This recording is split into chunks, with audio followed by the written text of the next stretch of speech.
Michelle, it is 6:01 at the MJ Morning Show. I guess Fester's running late. Did he just call your cell? So, he's not calling my cell? Now he's calling your cell to say he's running late? Is that... Well, he knows you're busy over there getting ready. He knows I'm busy over You're doing here. your final prep over there, so I Yeah. think he figured, he could just so give me a buzz. Did he say how late he was running? About 24 minutes. Did he really? No. He's an in-grade. No. He's not an in-grade. He's just running a little late this morning. I got a deal for him. I'm getting his transmission fixed. He appreciates it all. From Ross at Amco on North Florida. I've got him driving a loaner from Veterans Ford, and he's running late. What an ingrate. I don't think so. I think maybe he just ran into some issues this morning. All right, Michelle, let me ask you a question. Yeah. Mm-hmm. As we start off here on Thursday morning, as we start off, what was the most disturbing story from yesterday's show?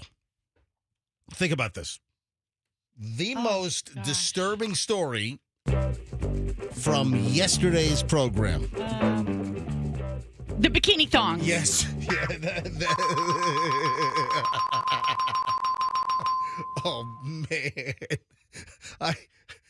I want to get into this again later on because I actually saw something written up. So the responses are starting to really come in now. So we saw this, or I should say Fester. All right, maybe I should give Fester a pass because Fester's the one that found the Kim Kardashian bikini thong.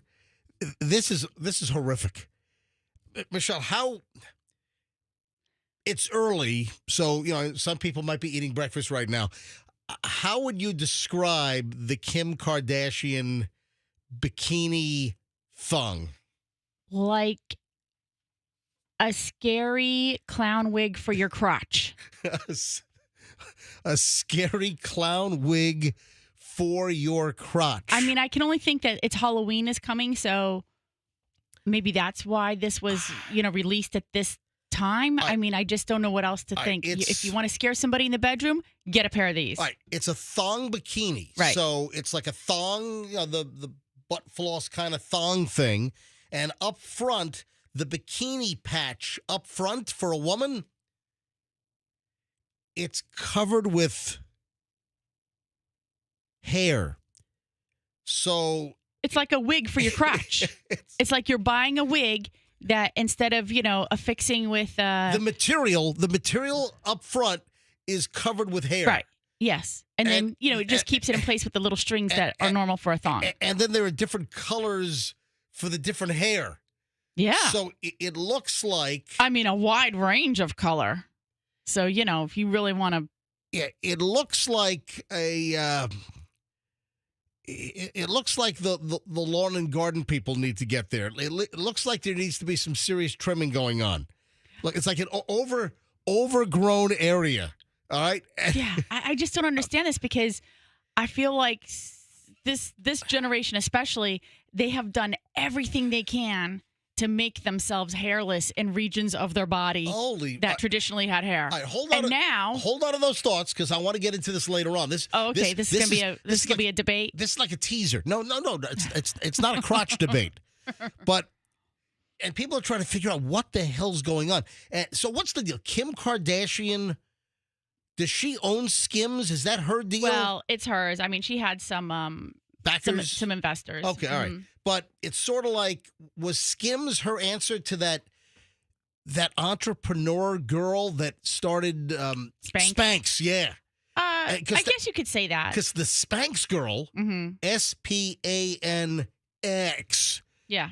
Hold on, Andrew, you're saying the Spanx girl's from Clearwater? Oh, you know yes. what? Oh, that's right. I do remember that. Yes. Does the Spanx girl still live in Clearwater, or did she take all of her billions and get the hell out of here? I wonder if she listened to the MJ Morning Show growing up. I wonder if the MJ and BJ Morning Show or the MJ Morning Show, I wonder if we were the inspiration. Yes, Sarah Blakely. Yeah, Andrew's like yelling in my ear. Yes, Sarah Blakely. And that's right. She was from Clearwater, right? Right. I'm sure she lives in, New York City now, or out in Beverly Hills, or maybe Aspen. Flying her private jet into the Pitkin County Airport which can be very, very dangerous, by the way. A lot of pilots do not like that airport. All right. So we'll get into that later on because I actually saw an item referring. It's a reaction. It's a reaction from somebody that saw. I mean, we were like horrified when we looked at the Kim Kardashian crotch toupee or whatever you want to call it, crotch wig, whatever. When we saw this, we were all horrified. So I do give Fester credit. He found this on, Tuesday night, and then we talked about this on yesterday's show, and then I got a follow-up, which we'll get to later today. Okay, because I now have a question. Yes. What's your question? Oh, why? Before you ask the question. Hold on to that question. We're going to get into this later on. Don't ask me the question yet. I have an answer. I think I know what it is. Okay. I'm going to slate this for like mid 7 o'clock hour, okay? Somewhere. So next hour, I want to just go over a couple of other things here regarding that. So, Fester, yes. You're calling Michelle now to tell her that you're running late and you're not calling me, you're not texting me? I want to speak with people with the same level of enthusiasm about being here. Oh, so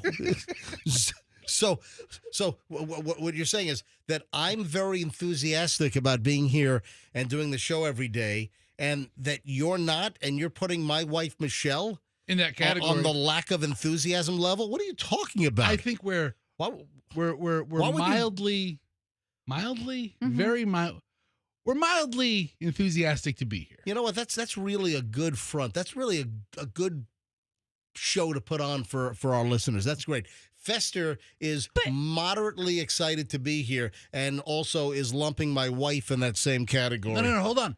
Yeah. I'm not saying we're gonna dog ass the show. I'm not saying I'm not saying that's gonna be moderate. What's the matter with you? We're going out. But that sounds like fun. We're going out full bore. We're gonna have a great show. Why are you running late today?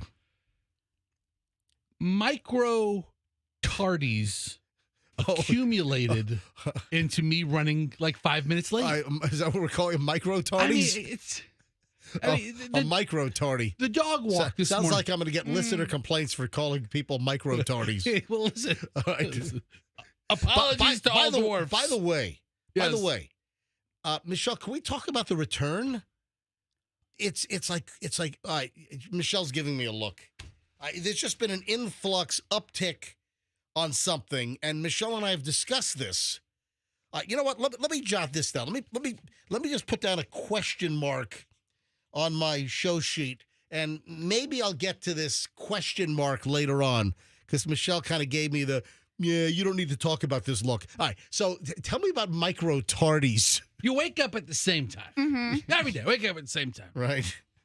But then you can't find a shoe. Yeah. All right. Oh, I see. And then it takes like an extra 30 seconds to find a shoe, and then you finally say, you know what? I'm wearing my Crocs today. I'm not wearing my sneakers. So all these little events add up. So couldn't find Mabel's leash. Then she wouldn't poop. Yeah, then we get out there, and the dog takes a little longer. Starts sniffing around other bushes, and I'm like, micro tardy. This isn't going. All right. Then you catch like one or two extra lights that you normally don't.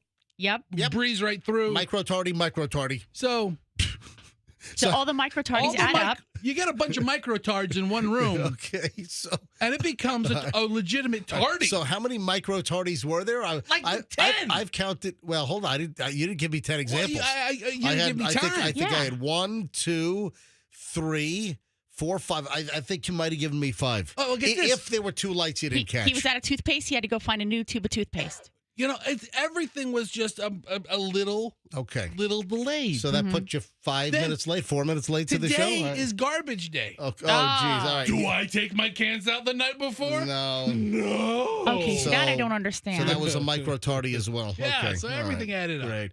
All right, 6:10 at the MJ Morning Show.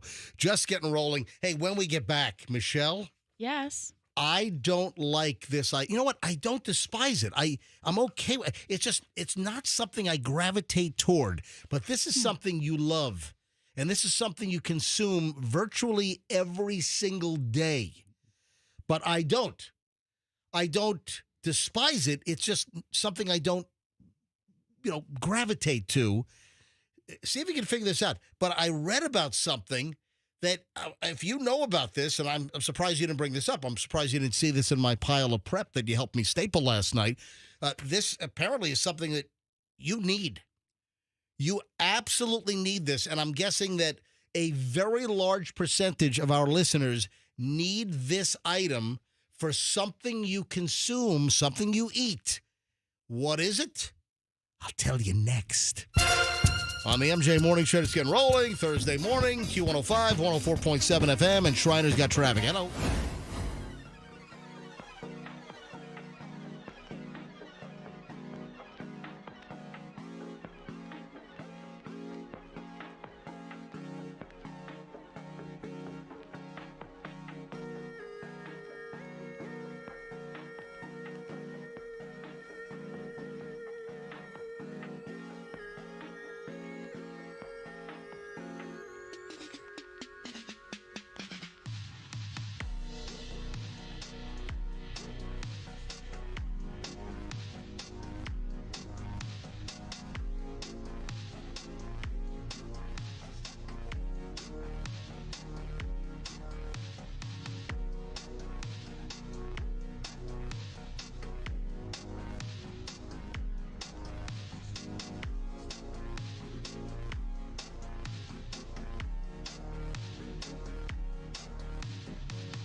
At the MJ Morning Show. MJ, Fester, Michelle, and a device that people say they would sell their soul for this device. And, you know, Michelle, you didn't see this last night. So, I mean, what is something that you typically consume every single day that I don't despise this. It's just. See, I was going to say butter, but then you say that. No. I mean, I'm like a stick of butter a day. Oh, yeah. People have been using butter for a long time, though. That's not. Yeah. No. Well, no, people have been using this for a long time as well. Okay, I don't know. Yeah. When you say, like, sell their soul for. Right. Yeah, No. This is a device Yeah. Oh. that is to assist in this item. All right. So something you consume, you do eat a lot of freaking butter. And that's not it. So what else could it possibly be? A device that you use to assist. No. Okay. This is an item that Michelle likes and consumes every day. And then the story I have is a device to assist in this particular item that Michelle likes and consumes virtually every single day. I consume an egg every day. That is incorrect. Oh, no, you do, but that's not what I'm looking for. No, it's hang on. Let me play with the sound effects. Yes, it is correct that you usually consume an egg every day, but that's not what I'm talking about. Right. I just want to get my sound effects in the right order. All right. Come on, it's glaring.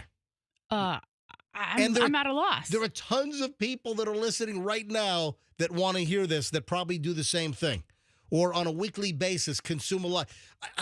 Something you eat virtually every day. Oh. It's not a stick of butter. It's not an egg. Does it involve my toast Yes. and the avocado? Yes. Yes. So use it in a sentence. I eat avocado every day. Yes. Thank you. Would it be an avocado? Yes. Yeah. I eat an avocado every day. Or you can say I eat avocado every day. Yeah, sure. You could say either one, I think. Is that a conjunction? No. What? What is that? A preposition? Hold on. What are you saying? What is that?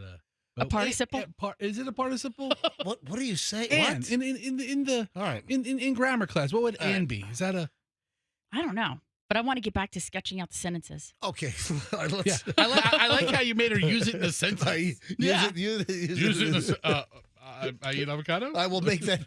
And he didn't make me do it in the form of a question, but I did. Well, I wasn't sure. That's true. What is? Yeah. To be fair, say, Alex, what is an avocado?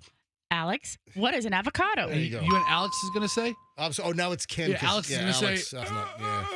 All right, Fessa, stop. Oh. Yeah, I liked Alex Trebek. All right. Yeah. All right, so moving along here, what could assist your avocado eating? What is the number one complaint with avocados with you?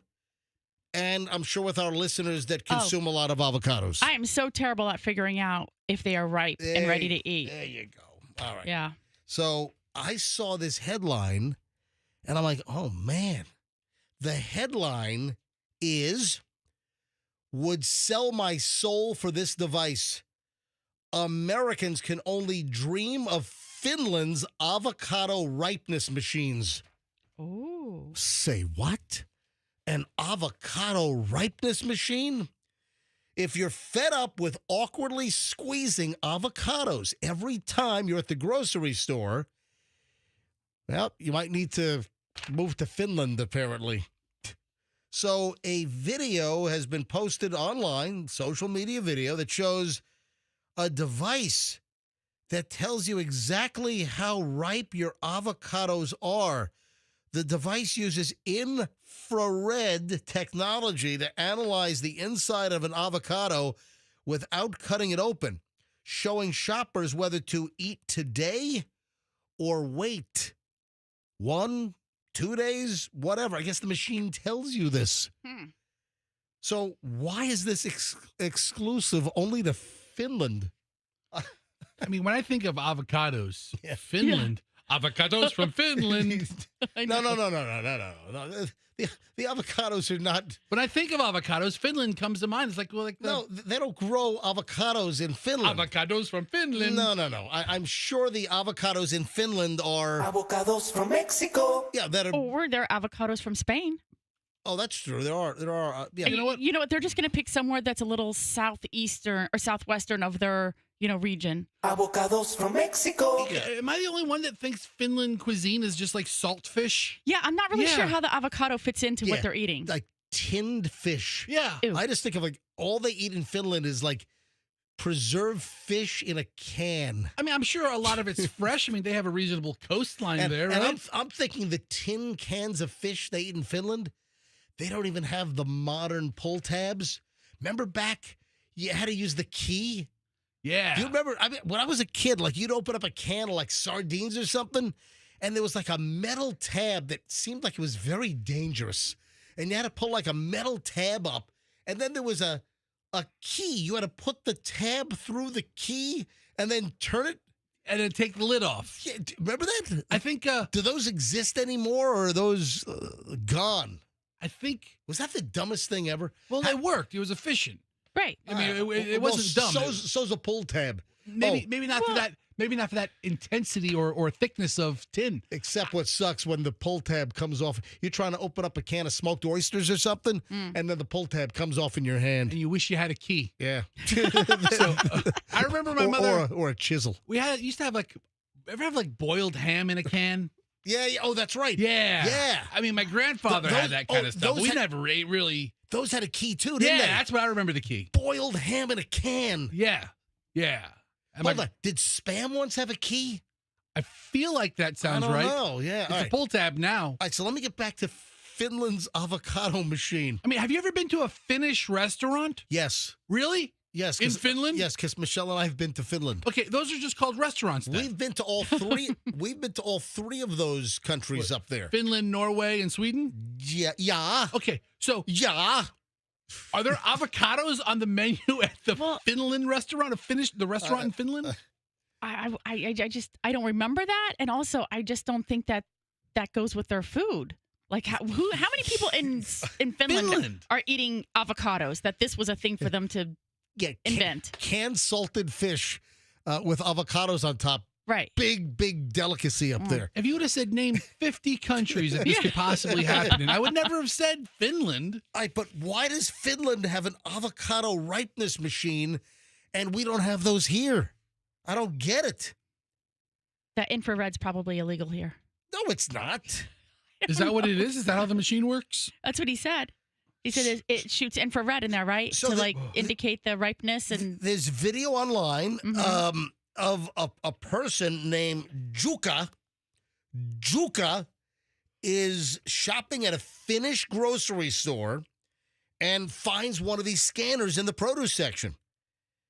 And in the video, Juka says, I don't know if this is just the thing in Finland, but have you guys seen the avocado checkers? And then holds the avocado to the scanner and waits before 3 dots light up as an adjacent monitor, I guess, delivers the information. And then the translation is something with the dots. There's a key, wait 2 days, wait 1 day. There's one dot lights up, 2 dots lights up, 3 dots light up. And I guess each dot is how many days until that avocado is ripe. So why, again, I go back to my, hey, tell the call to hang on. I guess we got calls coming in. So why would this only be in freaking Finland when I would say the U.S. consumes the most avocados in the world? You know, Google that. What country consumes the most avocados in the world? Country. Now, listen, a lot of avocados are eaten in Mexico, but we have a larger population. And I'm guessing the bulk of the avocados that are grown in Mexico, Avocados from Mexico. I'm guessing the bulk of them come to the United States. According to AI, Mexico is the country that eats the most avocados. Mm-hmm. Oh, okay. Both all right. in total and per capita. All right, well, then I stand corrected. So, Avocados from Mexico. are, for the most part, staying in Mexico. The United States is a very close second. Oh, there we go. There, that explains the confusion. All right, what line am I grabbing? Line 3. Hi, good morning, MJ Morning Show. Lynn in Tarpon Spring. Hey, Lynn. Lynn, welcome to the MJ Morning Show. Can you hear me okay? Yeah, what's up? Okay. So first and foremost, I want to say, oh my gosh, thank you. I missed you so much. I live in Alaska in the summer, and I don't get to hear you at all when I'm there because I try to pull you up, and by the time it's 4 hours behind, you guys are already done with your day. Well, but Lynn, wait a minute. But the whole show is podcast. So if you... I know. So I watch you. I just want to be able to talk to you. I need you guys. Anyway. Lynn, you need us. Oh, you're very needy. Yes. So wait a minute. You live half the year in Alaska? Yes. What part of Alaska? I'm Juneau. I'm a tour guide for Holland America Princess. Yeah, it's fabulous. I love it. I leave Florida to get away from the heat, and I come back when it gets a little cooler. So, but I wanted to tell you, Michelle, you're so healthy, and I love that about you. And avocados are amazing. And my husband and I fight over avocados. I love avocados. He actually gives me an avocado a day, too. He picks them out in the store.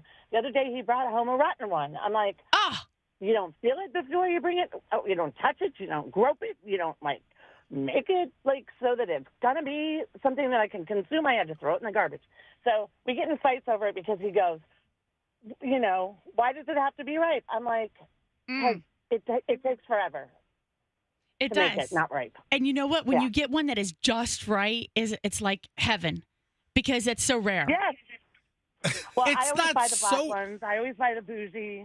Right. I always buy the bougie ones. And Listen, I'm going to tell you right now. First of all, avocado prices are all over the road. Let me just give you a couple of avocado. Folks, this is avocado talk on the MJ Morning Show. So, of the different of the different stores, Publix sometimes would be like $1.50 an avocado. Yeah. And then the same, what is it, a Haas? The same avocado at like Aldi would be like 64 cents. And then wait. And then sometimes Walmart would be like 88 cents or something. But then recently, Walmart has had a manager's special on avocados, 49 cents a piece. Oh, wow. And like Publix is $1 more. Well, listen, we've talked about the Publix pricing, and as an employee-owned operation, why don't they back the greed factor down a little bit and maybe cheapen up some of the prices at Publix? That's all I'm saying. I want to say one more thing to you. Your ice cream brings the boys to the yard and the girls and everybody to the yard. So Hold on, have you had my ice cream? I did actually. I drive tour buses in Alaska, and when I'm home, I drive for a bougie limo company, Olympus, one of the best limo companies in the area in the Tampa Bay. And so this morning, I'm taking a bunch of school kids to Tallahassee. So anyway, long story short, I was over there, yes, and it's amazing, and everybody should know that, and don't let anybody tell you otherwise. Alaska.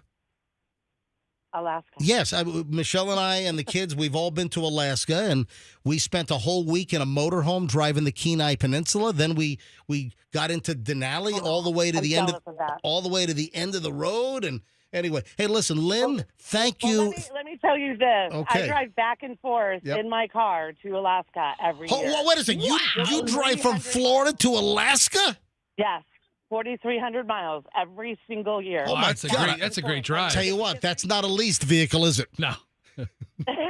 It's the Alaska-Canadian highway that I fall in love with the most. Wow, I need you to drive I need you to drive the highway to hell. What that show with the Michael Landon? No, the highway to it's a TV show. It's not Ice. Not Ice Road Truckers. Oh. There's a show that used to run like on the Weather Channel called Highway to Hell or something, and it's all of the vehicles that crash and the wreckers, the wrecker companies that have to pull like all of the tractor trailers out of these mangled heaps on some road up in Canada, up in British Columbia.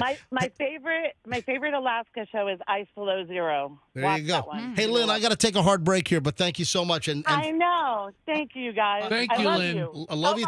Love you and too. Chester too. And you give my ice cream, my MJ triple killer vanilla ice cream at small batch. You give it a thumbs up. I say that all the boys and girls and kids and everyone come to the yard for your ice cream. There you go. Thank you very much. Lynn, please call again. Thank you. Call anytime. All right.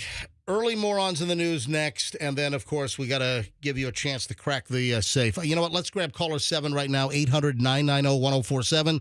Caller 7, you get to crack the code, hopefully, for the $100,000 MJ cash code. We'll do that next. Plan B Air Conditioning. 813 Plan B AC. Remember, that's the phone number when you have an air conditioning problem.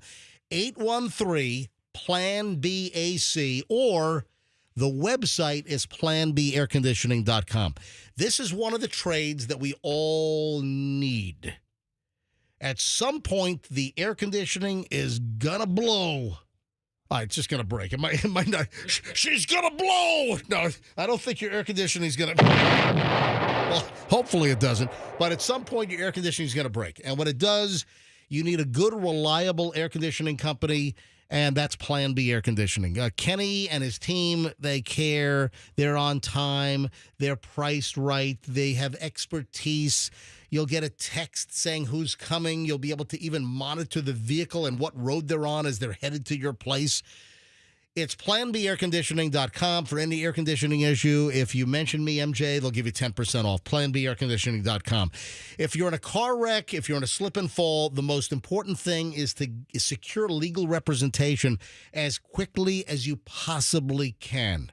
You don't want evidence to go by the wayside. That's called spoilage. You don't want to be manhandled, taken advantage of by the other side, and that's what they're good at. You need a lawyer right away. So if you're in a car wreck, slip and fall, the first thing I recommend is call 911 first. Call the Kemp Law Group second. Accident or fall. They have the expertise. They've got the legal team. They have the investigators. They know how to deal with the insurance companies and the lawyers that are trying to separate you from a good settlement. You don't pay a dime until they recover for you. Accident or fall, you call Kemp Law, kemplaw.com, and tell them MJ sent you. Traffic's on 637, MJ Morning Show, back in a minute. In St. Pete, there's a crash on...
News at 6:42, but first things first.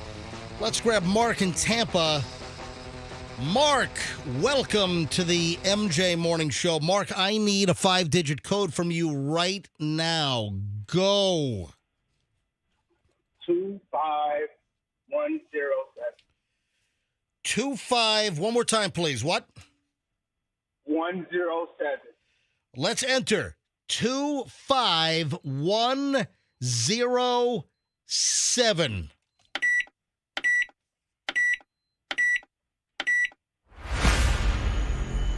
It did not open the safe. I'm sorry, Mark, but you can try again next hour, and everyone else will give you another shot at 7:40, then 8:40, then 9:40. So it's every morning for the month of October, 6:40, 7:40, 8:40, 9:40. If you guess the 5-digit code, the safe opens up. You win $100,000. It's really that simple. Kanawha County, West Virginia. What? Although that's the 25107 is the zip code for what? Kanawha County, West Virginia. Kanawha. Kanawha. Kanawha County, West Virginia. Whatever. So, West Virginia. So, early morons in the news. This story is a couple of days old. It's a local item. I just didn't get to it, but it brought back memories. Did you see the story that like a bunch of houses had to be evacuated because someone in Tampa mixed chemicals and there was like an explosion? What part of town does that happen? Yeah, so here's the deal. This, when did I see this? This is like, I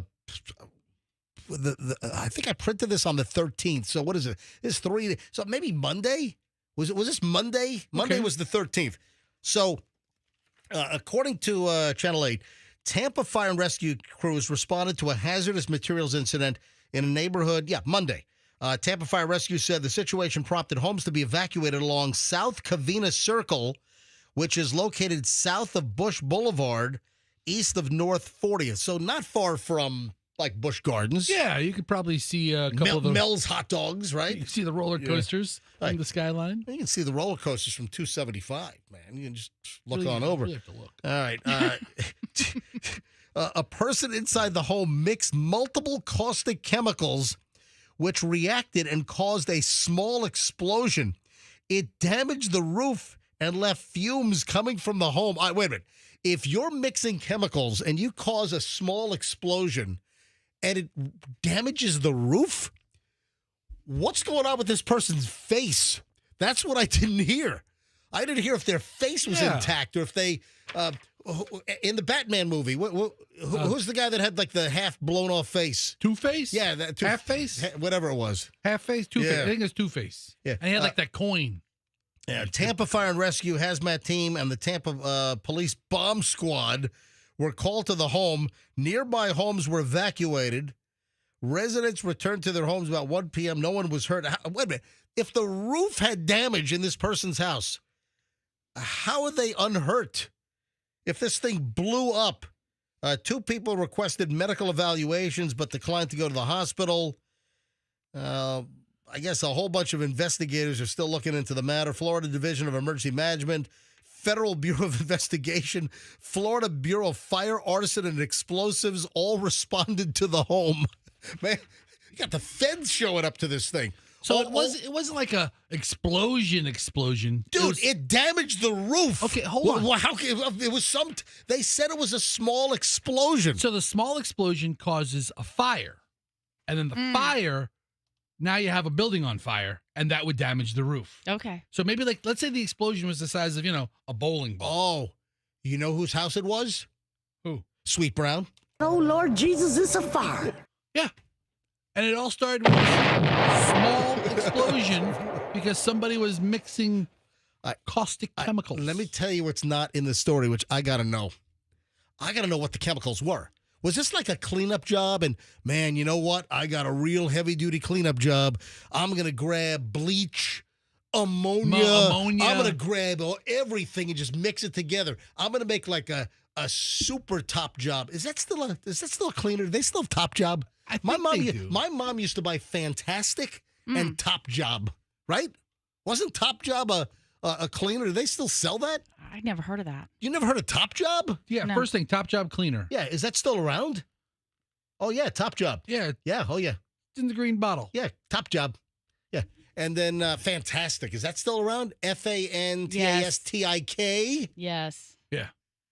That's why kids can't spell, because all these products have like stupid spellings. I used to know a guy, and you'd ask him how he was doing. Like, hey, man, how you doing? And he'd be like, hey, man, I'm 409. Oh, instead of Fantastic? He's like, I was like, 409. I'm better than fantastic. Oh no. Yeah. Oh, that Formula 409. Yeah. Is that still Yeah. around? Yeah. Yes, all that's those, still around. All these things are still around? You obviously don't do much cleaning or ever No. walk down the cleaning aisle. And you know Never. what? And of course, I don't do much cleaning. And then, of course, the modern day cleaner, which looks just delicious. The most delicious. Fabuloso. Oh. I mean, Well, and it says Fabuloso. yeah, could they make a cleaning product more delicious looking to entice kids? I mean, what are they thinking? Unless they changed Fabuloso to Delicioso. Nothing they can do. Let's make a cleaning product look like Kool-Aid. That's a brilliant move right there. Nice glass of Fabuloso. Yes. I remember I had a job for like a week at Winn-Dixie. Dude, you've had a handful of jobs, Yeah. you've had a plethora of jobs that lasted a week. Arby's, you lasted what? A shift? 1 day. Yeah. Not even a full day.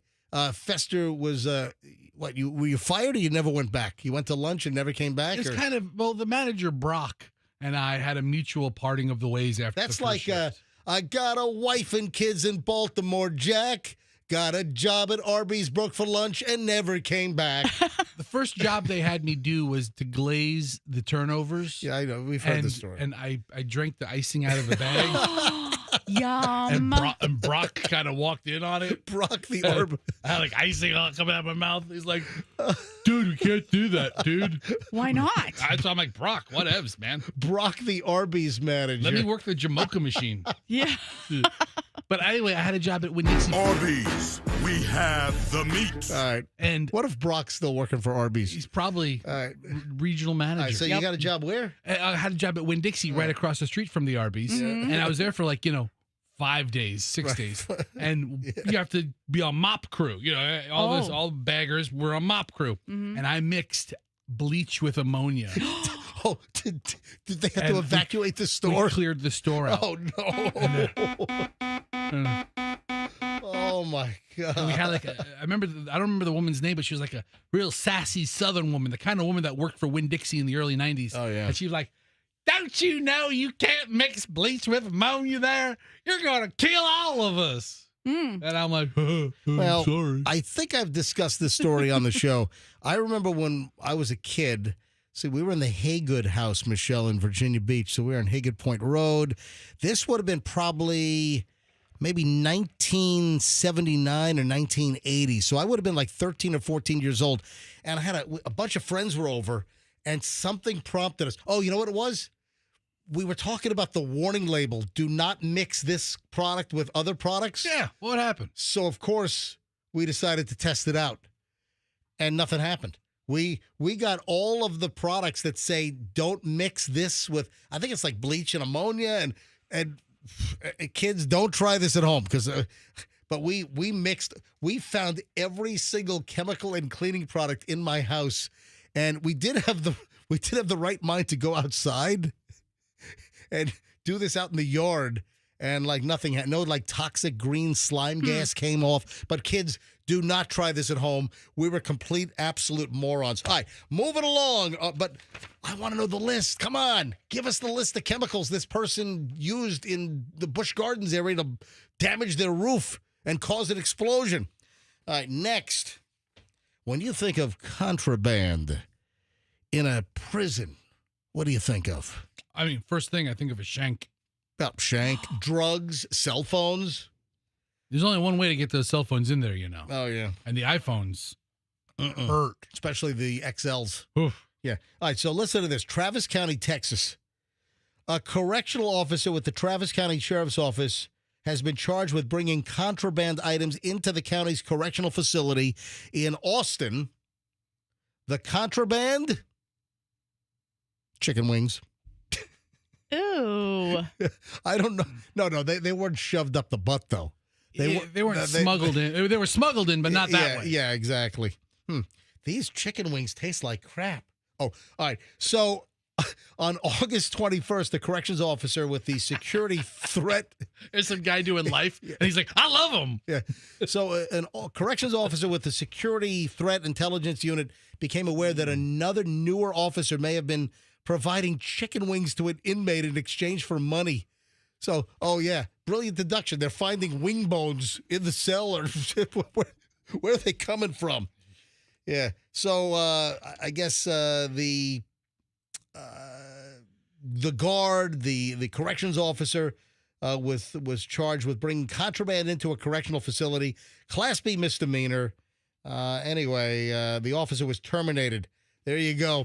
You're bringing contraband in the facility. It's chicken wings in exchange for cash for some inmate. Ladies and gentlemen, early morons in the news on the MJ Morning Show here on Q105. All right, when we get back, there's a footwear trend that's going on in places of business and offices. Also, what about taping your mouth shut? What is that all about? And where does Florida rank on the safest states in America? All right, hold on. All next. MJ Morning Show. Don't move. Busy 7 o'clock hour next here on Q105. Hey, there is an awesome offer going on right now to get your carpets cleaned. Oh, you know what?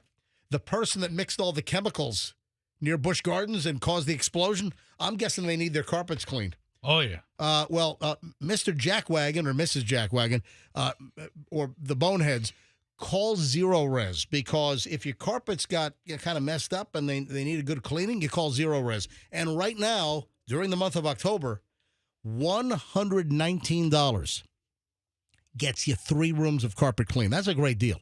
And, of course, you want Zero Res. Folks, this is important.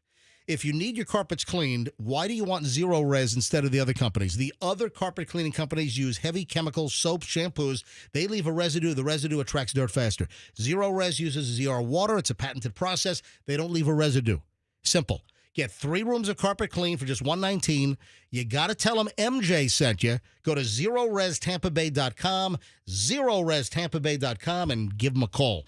My friends at Westfall Roofing. Oh, Michelle, I got to get the NOC into them today. Yeah, I got that in the works. So Westfall is going to be doing a big roofing job at my house. It's time for a roof replacement. My roof is almost 22 years old. The average roof in Florida lasts 15 to 20 years. So my clock is tick, tick, tick, tick, ticking on a little bit of overtime here. And who am I choosing to do my roof? Westfall Roofing. And my job's not an easy one because I've got a intricate clay tile barrel roof and everything. So I'm using Westfall. That ought to tell you everything you need to know. That if I'm using Westfall, that you should probably call Westfall for your roofing repair or roof replacement. Anything roof related, you call Westfall. Also, check out their YouTube channel. Westfall Roofing YouTube channel, and watch the number of videos, a whole series investigating roofs with Ryan Westfall. All right? WestfallRoofing.com. Any roofing issue, call WestfallRoofing.com and tell them MJ sent you. 6:56, back in a second. MJ Morning Show, Q105. Step.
And with such disregard, Fester has the emergency alerts and Amber alerts shut off on his phone. I don't have any of them. No. But Michelle, do you remember when our phones went off, what was it, about a month ago or so?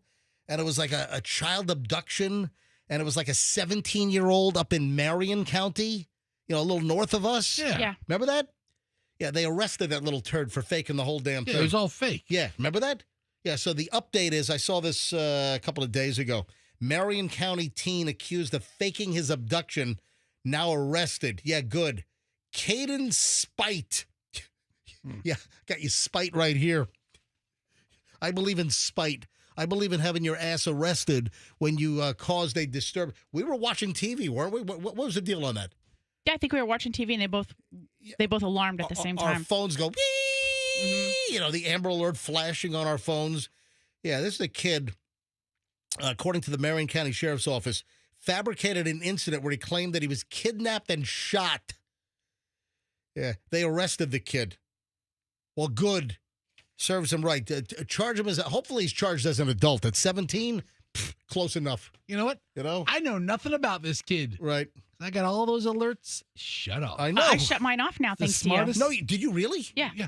I mean, honestly. So now, Michelle, this is breaking news. If there's a missing kid in like my county, I'll probably hear about it. So if your kid's missing, you won't even know if the Amber Alert goes off. I would probably know before that. Right. I'd be like, hey, that sounds like my kid. Dude, you're so checked out, I doubt it. Yeah. I'm so checked out. I'm so checked out. No.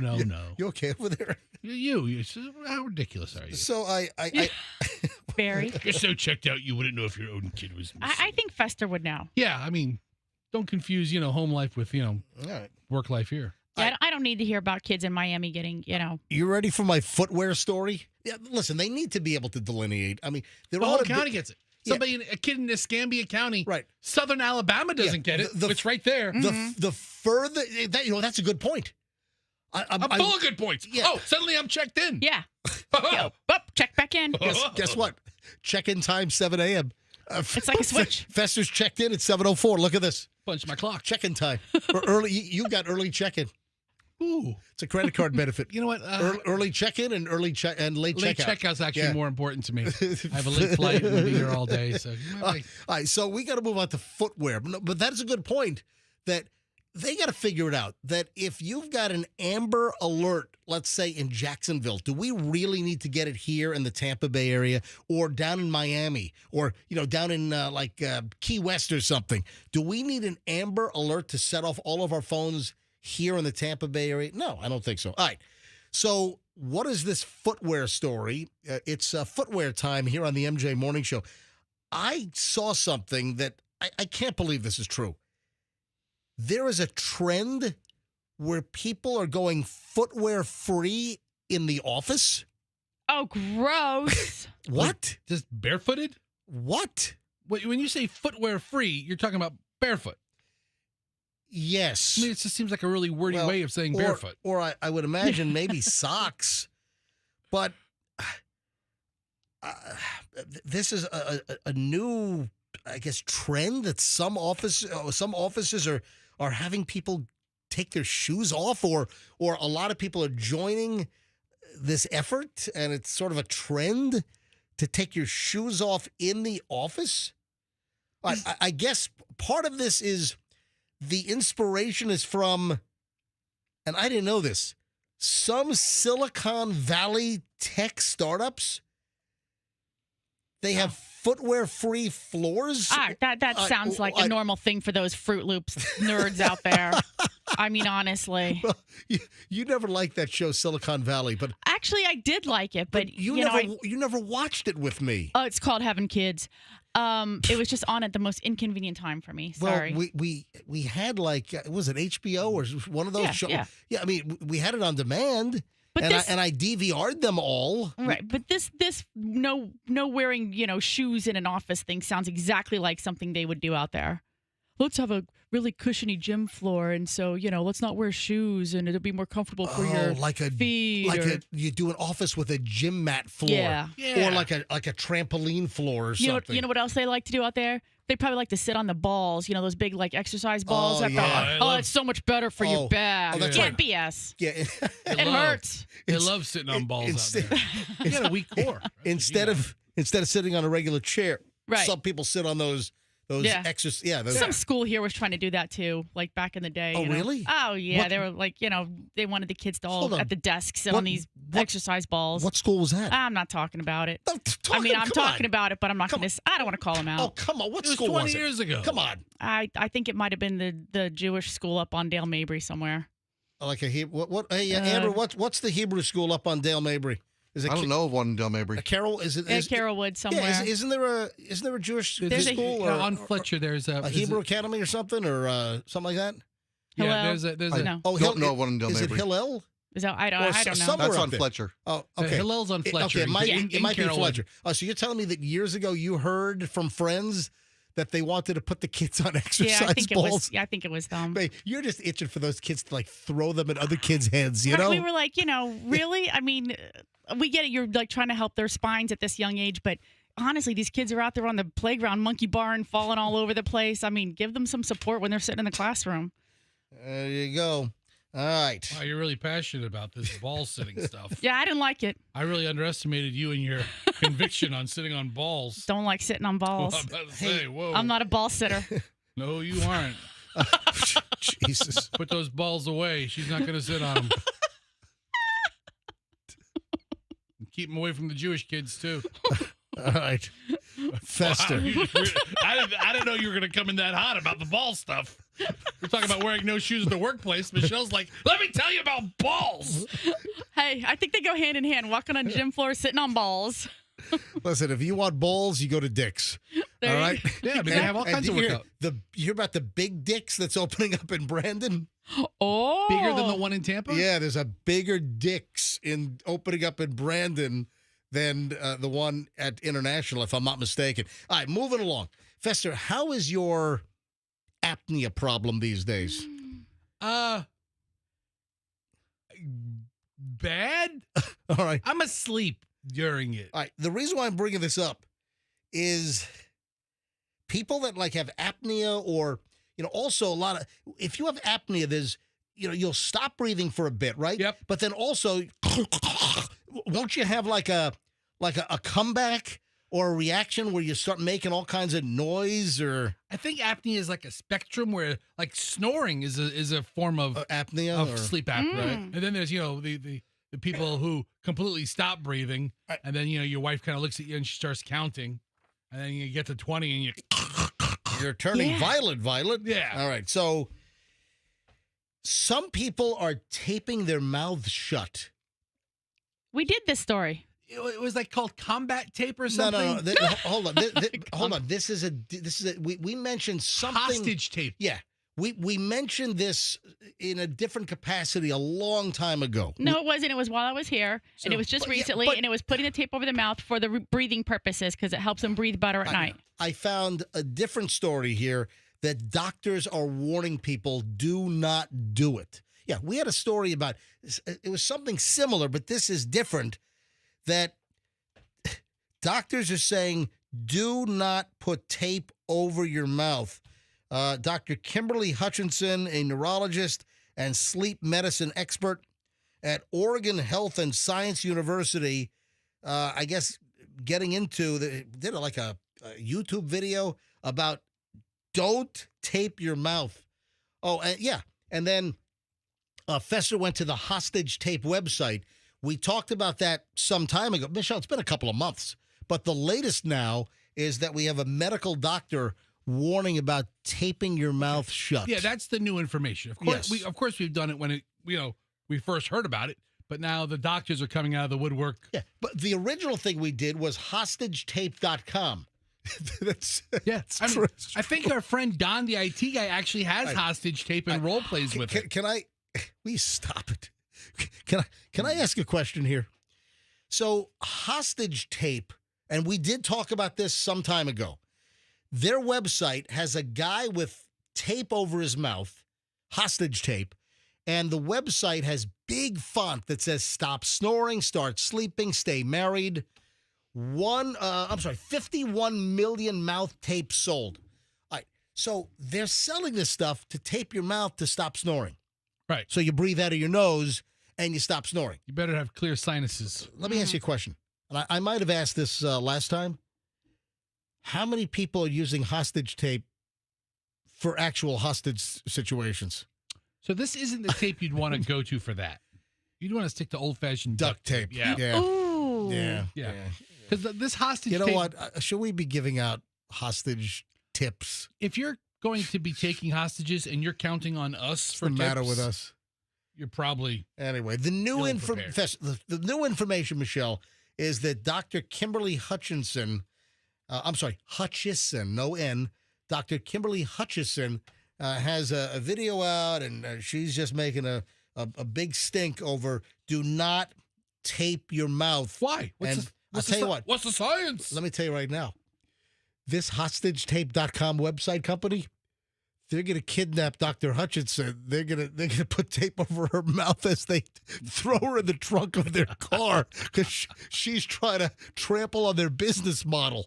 That's what's going on So here. this company, according to their website, Yeah. has sold 51 pieces of tape. No, 51 million. 51, I'm sorry, 51, What's the matter 51 with you? okay. Pieces of tape. 51 million pieces of tape.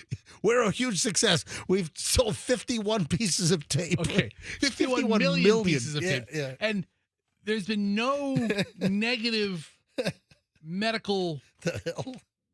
comments about it until this Dr. Hutchison. Hutchison. From Oregon Health and Science University. And she's not having this. She's on a crusade to tell you. What's the issue? Yeah, If people are loving it and saying it helps them sleep, what's her issue with it? The studies behind mouth tape are small, the benefits are modest, and the potential risks are there, said Dr. Kimberly Hutchinson. What are the risks? A neurologist and sleep medicine expert at Oregon Health and Science. Some of those risks include making sleep disorders like sleep apnea worse or even causing suffocation. It is better to breathe through your nose most of the time. Mouth breathing in adults is not a major health problem, but it is better to breathe through your nose, according to experts. So she's talking about those health problems. All right? That's why I'm bringing it back up. You know what? We haven't heard of anybody being suffocated from the mouth tape yet. So I'm not saying she's a quack. Right. I'm just saying she sounds like a quack. Hey, Fester. Yes. Before I get to the ranking of where Florida stands as far as the safest states in America. New list is out. The safest states in America. Get to that in a minute. Where do we rank in Florida? Stand by. First, though, I love this. This is a new Japanese invention. It's a body washing machine. Fester, you need this. What size do they come in? Well, I got to make sure. Well, if it's made in Japan, Yeah, I don't it, think- it might not be for big fat Americans. the Japanese guy. Unless, the unless sumo wrestlers. Oh, yeah. do they have a sumo-sized body washer? Well, you know what? I remember when I was a kid, there was a Little Rascals episode. I got to find it. I have all the Little Rascals on DVD.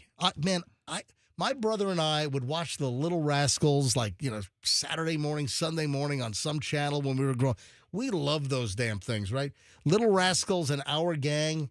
We probably saw all of them. And I have all the episodes on I have the whole Little Rascals collection, and I've got the whole Our Gang collection, right? There was one episode where, was it Chubby? There was a kid called Chubby. And I think it was some of the earlier episodes. And they were, I think, trying to get him to lose weight. And they put him in some gigantic, white box that was like a steam chamber. That it was like just one person got in. That terrified me. So when I saw this kind of reminded me, it's a giant pod. And it's like a car wash for your body. You get inside, it's a washing machine. So imagine you get in, and I guess your head is sticking out, and the thing is just like, it's like, Michelle, are you watching this? I'm watching a video that's demonstrating it. Yeah, Michelle's got I saw this last night. I'm watching a video of Little Rascals and Chubby. All right, stop. All right, but they've got this body washing machine, Fester. I mean, right now, I guess it's in Japan. So a user sits back in this tub, in this device. It fills up, sprays them with water, then soap. It sounds great. Yeah. I mean, it sounds great for everybody. I mean, I know we're talking about, we're fat people centric here. You know what it's being called? It's being called the human washer of the future. That's the best name they could come up with? Yeah. And it's on display at, I guess, Science Expo in Japan right now. The claim is there's no need to scrub yourself, as microscopic bubbles will remove all the dirt from your skin. And I guess this big, huge device is set to appear in hotels all over Japan. It sounds cool. Oh, listen to this. This is big. 6 orders have already been placed. Listen, I don't know if that is like 6 hotels placing a whole bunch, or if it's just 6 machines have been sold. So does each room get its own person washer? I don't know. Or is like something that's like each hotel room, like a sauna where it's like a shared space? But that's the question though. Do they make one big enough for Fester? Yeah. You're going to have to go to Japan and test it out. Oh, go to Japan. Hi. Oh, you're too fat. You get back on your plane. You go back to America. Breaker. Yeah, don't type in Asian body wash in Tampa because you don't want to see all the places on Kennedy. All of them. All the places on Kennedy Boulevard show up. Yes, several of them anyway. So don't type. That was my mistake. All right. Quickly here, the safest states in America. Where do we rank? I saw the list. The headline: Safest States in America 2025, and the top safest states. And I'm looking at the list here, overall rank, and Vermont's number 1, Massachusetts number 2, then New Hampshire, Maine. Man, a lot of New England up there. Why is that so safe? Then 5 is Utah. Then Connecticut is 6, where Chloe is. Sounds like a serial killer's haven up there in New England. Hawaii is number 7. 8 is Minnesota. Anyway, I'm not going to go through the whole. I'm like, where's Florida? All right, I'm in the teens, no Florida.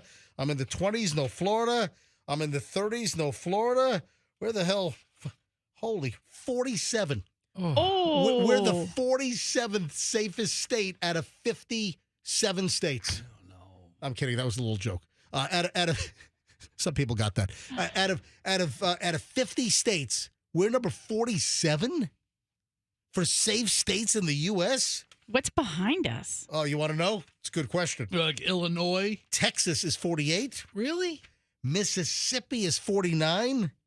And dead last is Louisiana. How many days I could have told you from jump that Louisiana gonna be last place. Ladies and gentlemen, Cajun Fester in the house. Let me tell you, a lot of people come down to New Orleans, go down to Bourbon Street. You do not want to go 1 block off of Bourbon Street. And I'll tell you right now. Tell me right now. You don't want to go there. Tell me right now. Ooh, listen, you think you going down on 1 block off of Bourbon Street to get some authentic jambalaya? Mm-hmm. You're going there to get a stabbing. I guarantee.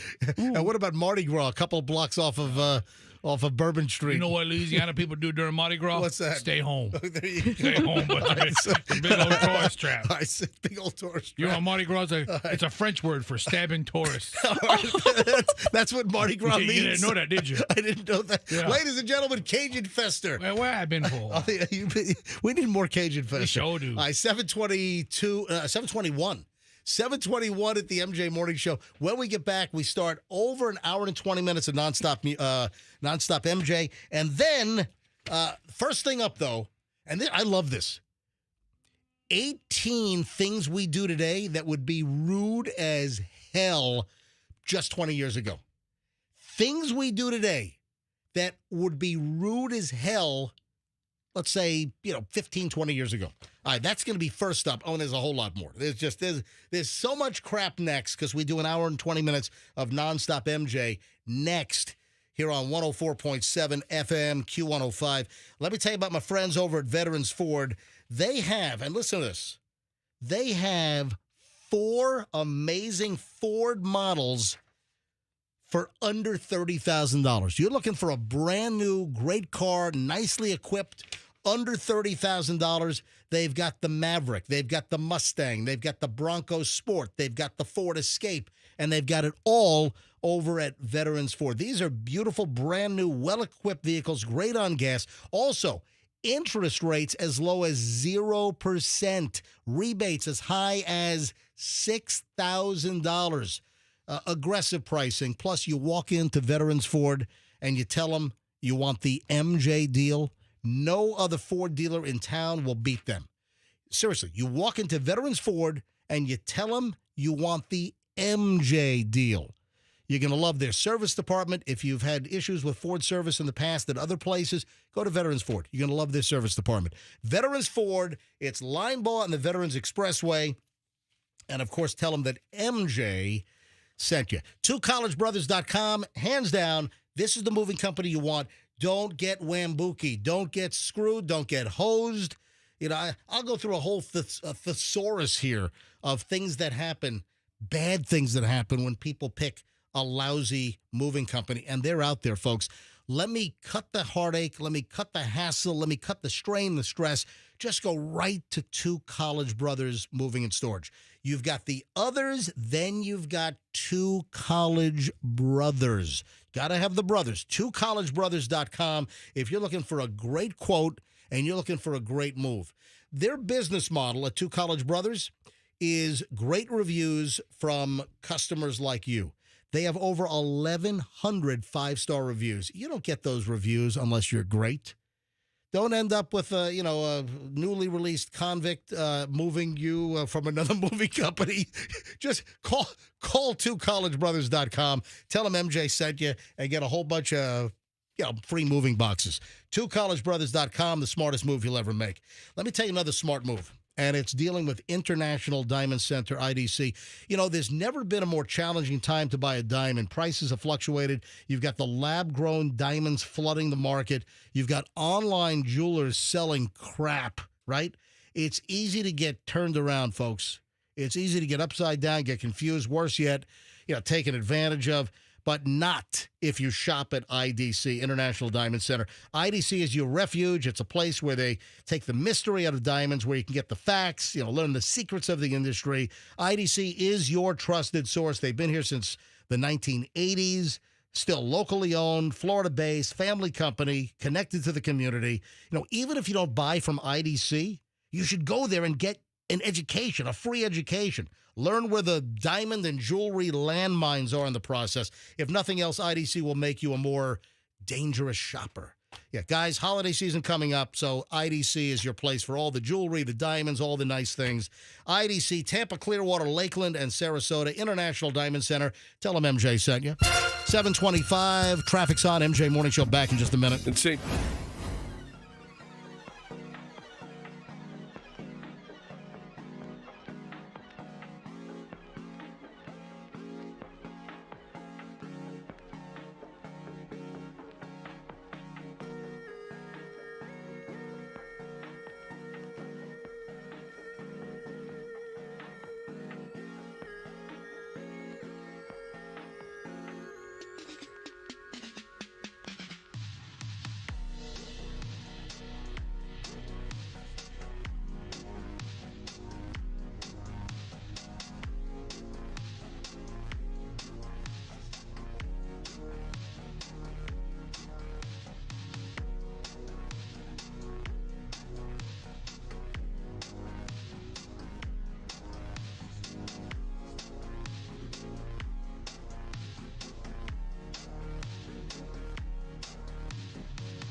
And so Michelle, during the commercial break, went to the kitchen to grab a beverage. What kind of beverage did you grab? Did you make yourself a cup of coffee? No, you didn't do that. Why do you go to the kitchen? To slice my banana. Oh, what, you can't slice your banana in here? Sounds like a euphemism. They had utensils in there. Okay. Yeah, you don't want her slicing bananas So in here. Michelle is in the kitchen Yes. and runs into somebody from our Spanish station down the hall. Yes. And what did they just tell you? That he made some Cuban coffee. No. Yeah, that's why I was heading out. What- He's offering up Cuban coffee. We love Yeah, Cuban because coffee. they need to be more jittery. What did he tell you? Seriously? That their phone lines were down and that they were getting ready to do the contest. Yeah, they've got they do their safe game. Yeah. And the phone lines are dead. Guess what? That's the system that we're gonna have in the new studio. Our engineers, HBO Max, Yes. and Chris, they didn't want to move us to the new studio. That people keep asking, what's going on with the new studio? Why aren't you in the new studio? Because with the safe game, with crack the code, win the $100,000, they didn't want to move us into the new studio because they don't have 100% confidence in our new phone system. I feel like I'm living in freaking bizarro world. In what universe are we moving into a new studio in 2025 with what you think would be great new phone technology? Yeah, not so much. And this old crap from the 1980s works better than... They don't want to move us to the new studio because they were afraid the phones would die during our contest, which we're doing every hour at 6:40, 7:40, 8:40, and 9:40. We're going to take a caller in about 10 minutes to play the safe game, the $100,000 MJ cash code, to try to open up the safe for the $100,000. And they were afraid that the phones would die. I mean, so wait a minute. So they want to move us after the contest, which would be like November 1st. The end of the month, right? So what's going to prevent the phones from dying then? And, we take so many phone calls. Even some of our phone segments, we get hundreds of calls. Oh, my God. And then I'm also working on something potentially big for November. So what? The phones, I mean, we need a solution. We can't have a phone system that just dies, that we don't have 100%. All right, this is nuts. We heard that our Philadelphia stations, Beasley Media Philadelphia, we heard that they were without phones for like 2 months. I mean, what? All right, listen, I want to move to the new freaking our studio is ready. We are ready to move down the hall in the new MJ Morning Show studio, but they're afraid of the phones. Ooh, it's spooky. Then it's not ready. It's October. It's Howlo Scream Phone Edition. What a great sponsorship. My gosh. What the hell? Another missed marketing All right, opportunity. listen, I just want to take the old phone system and move that in. Move the old phone system into the new studio. What the hell? So we're going to be living every day wondering if our phones are going to work with some crappy, cruddy new, some janked up phone system? My God. All right, 7:32 at the MJ Morning Show. Tell you what, man. Yeah, I was going to dive into something else, but then Michelle rolls in during the commercial break, and she's like, oh, my God. Yeah, good thing you're not in the new studio because the new phone system's dead. Oh, jeez, man. Unbelievable. Sounds like 2 months of not being able to talk to Philadelphia people. It sounds like a vacation. Yeah, sounds like a blessing in disguise, yeah, right? All right. I'll sign up for that. All right. I mentioned before the break that we were going to get into these modern behaviors. I thought this was interesting. So these are modern behaviors, right, that happen all the time now that 20 years ago, you'd be like, how do you say rude, Michelle? Rude! Yeah, exactly. That's so if I do something wrong, if I do something that Michelle considers rude, she yells rude. Yes. Which actually is like the law of diminishing returns because Right. the first time it's just a little annoying. Yeah. And by the third time, you kind of want to slap her. Yeah. Now you're talking about slapping my wife. I mean, I'm not talking about it. Right. So I thought this was an interesting list of things that are normal now, but 20 years ago, gone. Recording strangers without consent.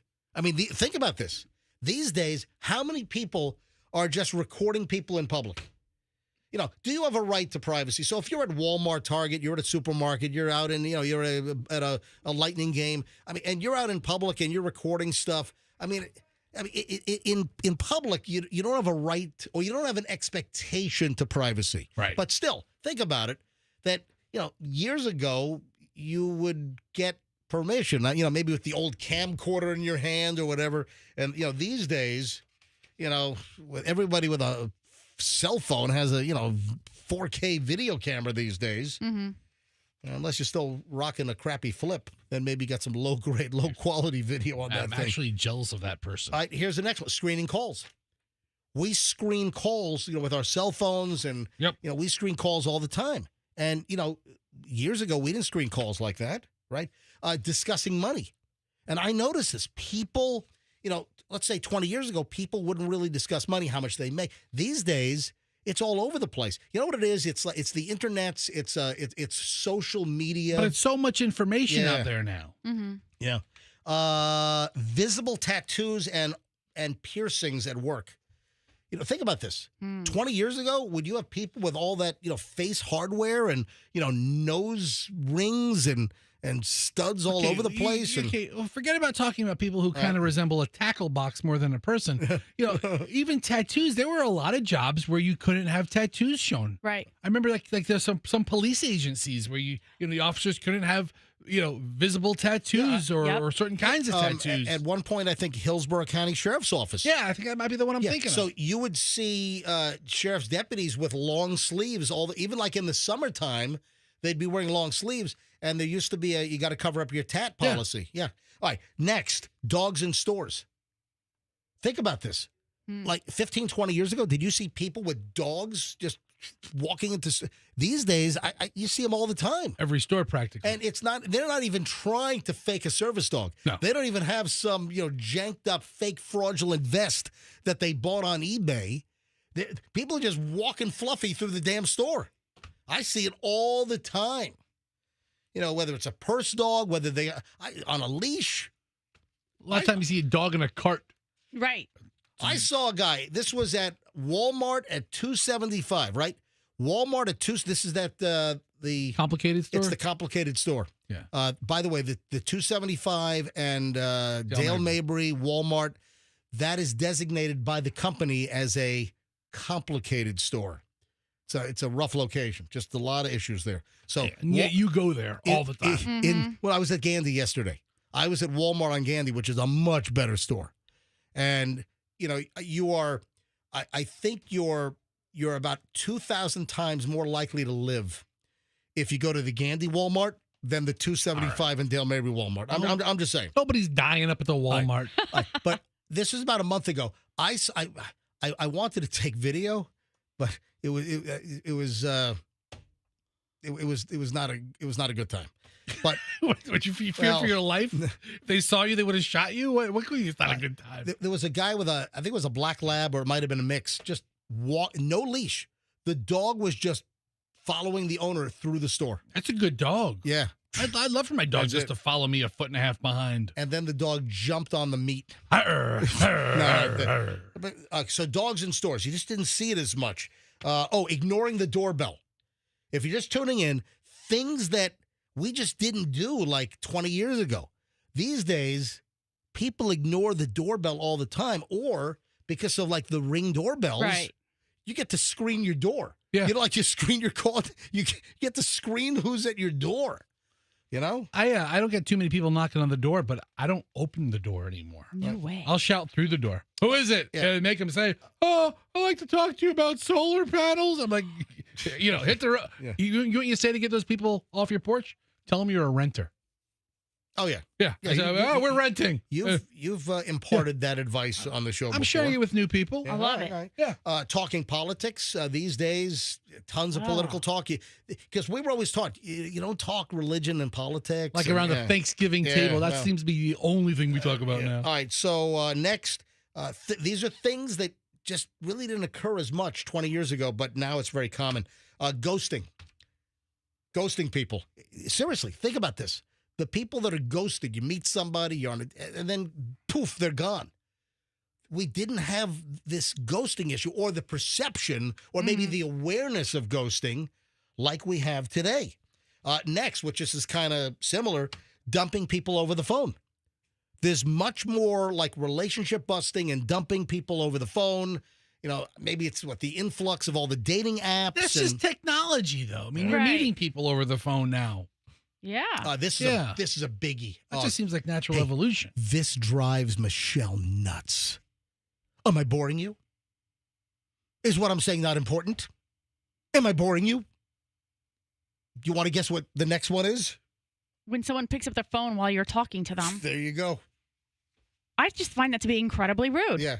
That means that what you're saying is not important enough to the person that they're not even paying attention to you, essentially, because they're already paying attention to the phone.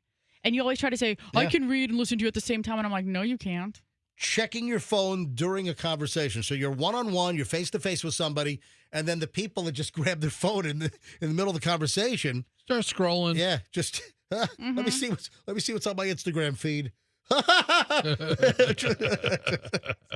But that's a biggie. And that pisses Michelle off. Michelle, I'm going to make a concerted effort to improve our relationship. Don't. Excuse me? It already is where it is. I'm here. You're happy. Keep moving down the list. Wait a sec. What are you saying? I'm here. You're happy. Let's go. Keep That's moving. it? All right, next. Free-range kiddos. Do you know what a free-range kiddo is? No. They're just letting a kid run wild in a place? Exactly. What? Yeah. So there appears to be these days more parents that just let their kids just run wild in stores, events, wherever. Yeah, that's me. Yeah. We go to the grocery store. I tell Hudson, That's you? all right, meet me back up here in like 15 minutes. Does Hey, he great. come up there with a bunch of Great. stuff? Yeah, he'll come up there with like cans full of Great. cookies. Can we get these, Dad? Yeah, we can get them. That's safe. Let your kid at 8 years old, let your kid just wander around Walmart. All right. Hey, while I finish up the list, let's grab caller number 7, 800-990-1047. Caller 7, 800-990-1047. Seventh caller gets to play the MJ $100,000 cash code and your shot to win $100,000 in moments. All right, next, treating workers poorly. More people are treating workers poorly, I guess, at management.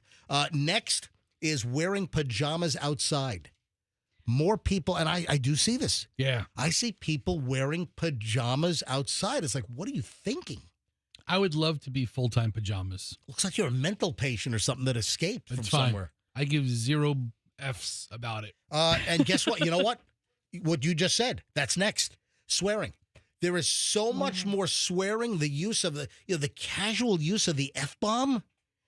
It's insane. Yeah. The number of people that curse, and it's become more commonplace. Again, these are things that are common now that were much less common or just didn't happen 20 years ago. And the next thing is, this is last, being on the phone on the toilet. And that's because of I've never thought that was rude. That's the cell phone thing. That might have been rude back when your phone was wired to the wall and you'd have to limbo through the houses. Mom's sitting there talking to Aunt Susie. All right, Fester, I really don't want to bring this up. Okay. Fester just slid me a note that he wants to. I don't want to talk about the Bob Barker thing. I can't believe you don't like it, man. I don't like it's it. right up your alley. It's hysterical. Hang on a minute. It's the funniest thing I think I've ever seen. And I've seen a lot of stuff. Did you see what was on the Howard Franklin Bridge going north? No. I saw this yesterday. I'm like, what the hell is that? And then somebody DM'd me. This is crazy. I might have seen it, but I hold don't on. know. What is it? I've got a whole bunch of interesting DMs that came in yesterday from listeners. I'll get to all that here in just a second. First, though, let me grab Guy. Got some guy on line 2. Hey, is this some guy on line 2? Yeah, it is. I'm calling from the bathroom at work. Smart ass. All right. Yeah, sure. That's great. Love Hey, this guy. all right, Guy. Yeah, great call. All right, Guy, you're caller 7. Let's go. Give me a 5-digit code right now. 09540. 09540. Let us enter the code. 09540. Did that open the safe? It did not. Guy, thanks for playing, and you can try back again some other time. Wow. So good luck, Guy. We'll play again next hour at 8:40, then again at 9:40. All right, Fester, I don't want to bring up. I don't want to Hold on. What? Not currently an active zip code. Oh, 09540? Yeah. Thank you. People are looking forward to my zip code recaps. I love it. I mean, can I move on and talk about the story I'm not going to talk about? It's the only thing that makes this contest entertaining. The only is see what zip code the guest is? That's it. All right, Fester, I'm not talking about the Bob Barker story. I'm not going to. Come on down. Yeah, Fester sends me this and then calls me. Dude, you see what I just sent you? Dude, did you see what I just sent you? How did you not laugh out loud Fester, repeatedly? This is the AI slop. I know. We've already talked about this now for months. Yes. I don't want the AI slop. And now with the Sora AI video generation, it's getting worse and worse. So Fester sends me a link. Like stop with your Weezer laugh. I'm watching the video on mute right now on my computer. Some of them, to people who like, it's so awesome. For people who like to be offended about everything, you'll be offended by it. Please stop. There are this AI slop, artificial intelligence video slop, and I've got a story about the internet is like 50% AI slop now. I mean, it's crazy.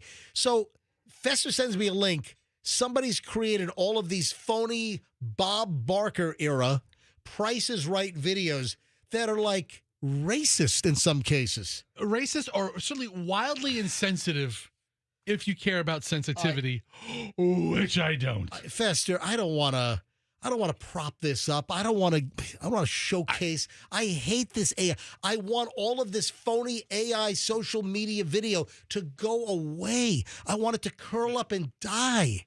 I don't want it. And then Professor's wheezing over here. It's so good. So good. I saw like 10 of them last night. Hey, listen. Great. Okay. So if you like to be offended, like I said, you're going to be offended at a lot of these. Like there was an old lady here, though, right? How can you get offended at this one? She's an old lady. Well, you don't need that. You got me right here. Let's do a wheeze off. Sure. This is recorded. And this is Fester Live. All right, so here. Andrew, do we have any of these audio segments pulled? No. Why not? Hold on, can you just play them? Or I mean, I don't know what the next one rolls into. The first one was I think racist. Had racist overtones. I mean, they had a person of a certain ethnicity and they won driving lessons. Which I think is funny in a capacity, but it's offensive to put out to the masses. They're phony prizes being offered to contestants, right? And a lot of these are racist or stereotypical yes. racism. Okay, so this is an old lady, like 85 years old. She was 85 years old 5 years ago. And her name tag says Mabel. Mabel. Here we go. Ready? All right, you know what? I'll entertain one. I will appease you and let you play one. Let's do it one at a time. If it's funny, right. you let me play another one. Go ahead. You've just won. It's a brand new coffin. You lucky bitch.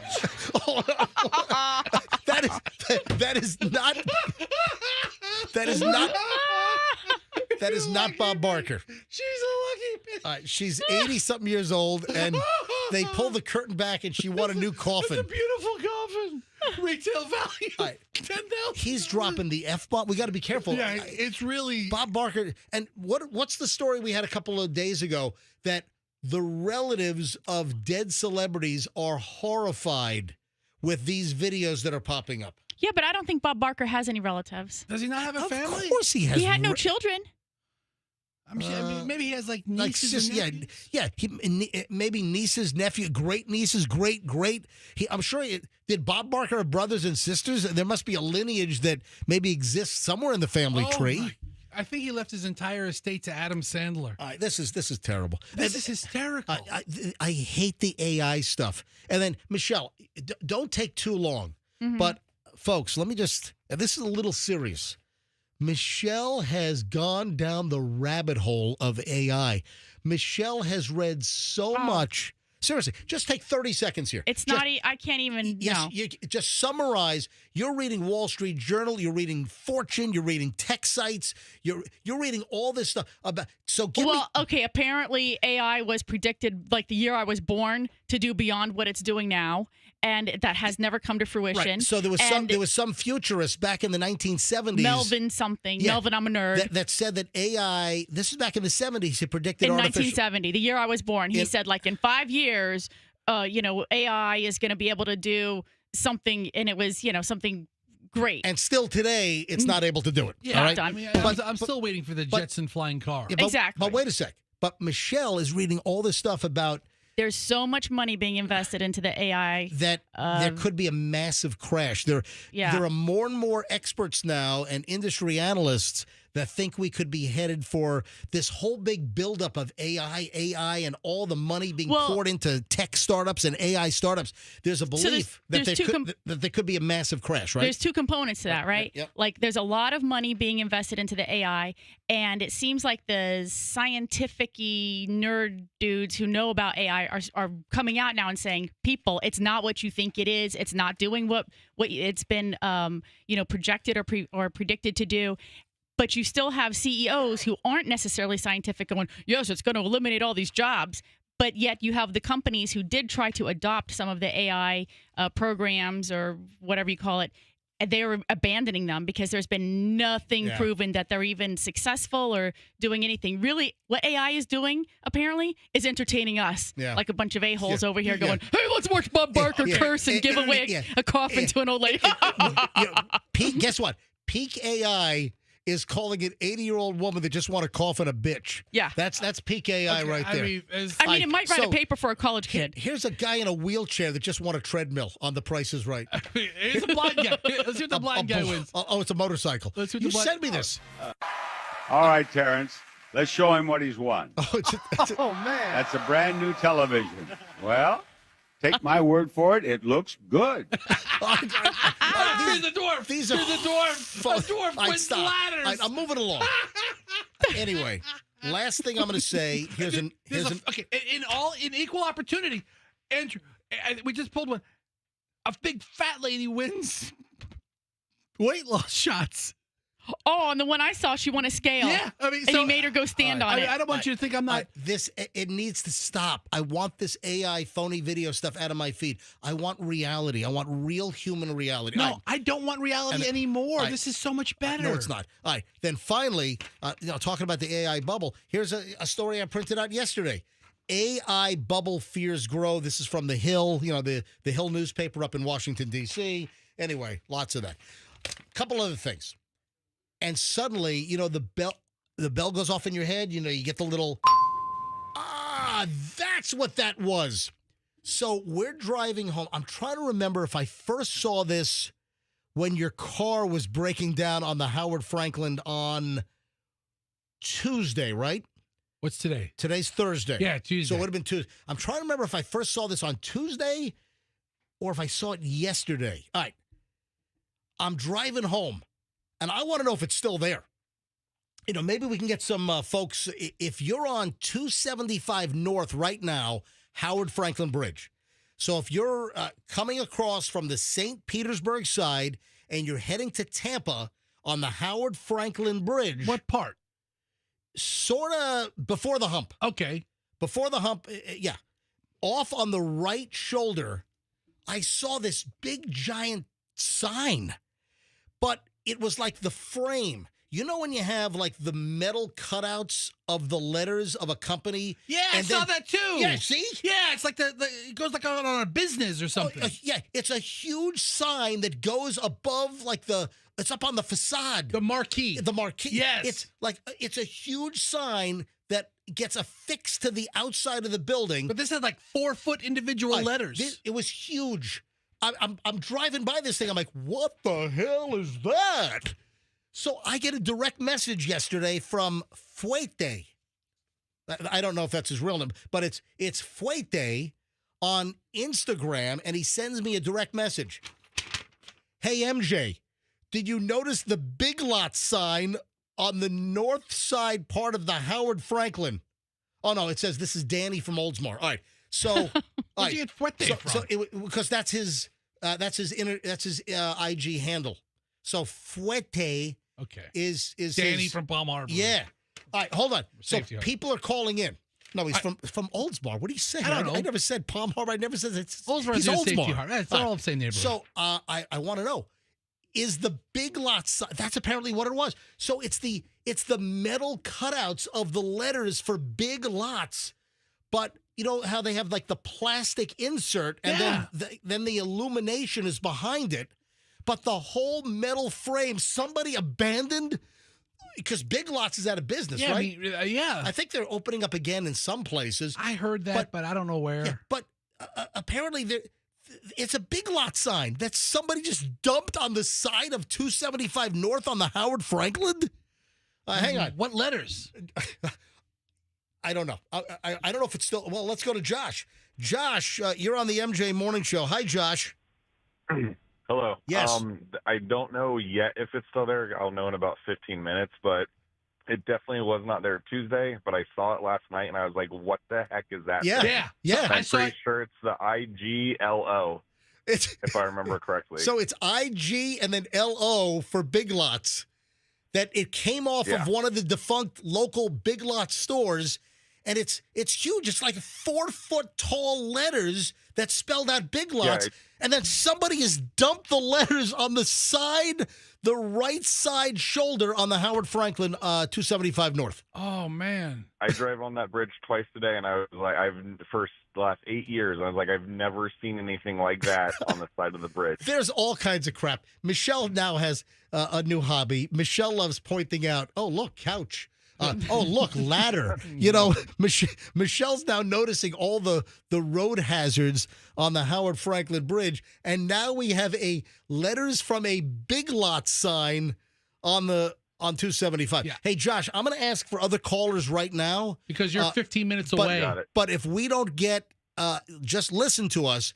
If we don't get an answer, do me a favor, call us back in 15 minutes anyway and let us know. Oh, and if you can safely get a picture or maybe just roll video. Yeah, roll video as you're driving by.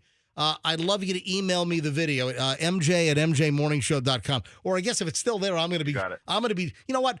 You know, it's probably safer, though, for Michelle to, on the way home after the show, for Michelle just to hang out the window. Yeah, how about we don't jeopardize the lives you of know our what? listeners? Yeah, Josh, I don't want to be liable. Yeah, don't do that. We take it all back, You know Josh. what, Fester? Okay. No, you ought to stop and pick up the letters. All right, Josh, thanks for the call. I mean, if it's the OTLO, those are the least valuable letters. I don't know. All right, if anyone's on the Howard Franklin northbound 275 right now, is the Big Lot sign still on the side of the road? Or did the road rangers pick it up? That's a big road hazard. Dude, well, it's on the shoulder, and it's like leaning against the Jersey barrier wall. So it's not like the letters aren't in the middle of the road. Hang on, Nick's on the phone, line 2, St. Pete. Nick, hi, you're on the MJ Morning Show. Good morning. The sign's not there anymore. I just went over the bridge and I didn't see it. Oh, man. So you did see it? They had the guy with the move over sign. I think they were cleaning it up right when I was going over. Oh, so they're just getting to it this morning. Oh, wow. It might have just been picked up. Yeah. Wow. All right. I think so. So you saw it yesterday, Nick, but you didn't see it just now. No, I didn't see it just now. I worked 2 days in Tampa, and I seen it yesterday, but not today. Yeah, that's what I'm putting. So you saw it yesterday, but you think it's gone now. Nick, thanks for calling, man. Yeah. I appreciate you listening to the show.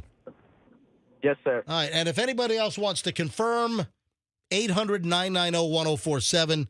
But talk about bizarre. Who leaves a Big Lot sign from a defunct store on the side of 275? I mean, it obviously didn't fall off a truck because it's placed against the wall. Right? Yeah. I mean, it's not. It's like someone just dumped it. Yeah. You know, that's wow. That's nuts. I mean, maybe a truck had a flat tire and they had to lose their load and unload the truck. I don't know. Are you ready for my next direct message? MJ, you should replace and I don't know who sent this. The header's not on here, but this is a direct message on my Instagram, Certified MJ Radio, proving that my DMs are open and I read my direct messages, folks. So my Instagram is Certified MJ Radio. This DM came in last night. MJ, you should replace the laugh in the beginning of that Duran Duran song with Marlene's laugh. All right, so that's funny. This is the Duran Duran song he's talking about. It's Hungry Like the Wolf. All right, you got it? So what he wants me to do, he wants me to take the Duran Duran laugh, which, by the way, I think I'd read that laugh is the girlfriend of one of the Duran Duran members. Members, exactly. So the DMer wants me to take the Marlene laugh and then add Duran Duran after that laugh. So instead of the original, we ought to replace it here on Q105 with... You got it? What do you think? I like it. One more time. Here we go.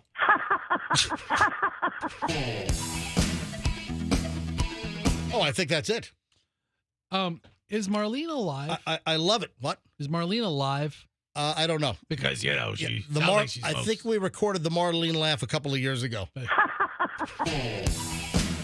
What do you like better? Michelle, do you like the original? Or do you like the Marlene version?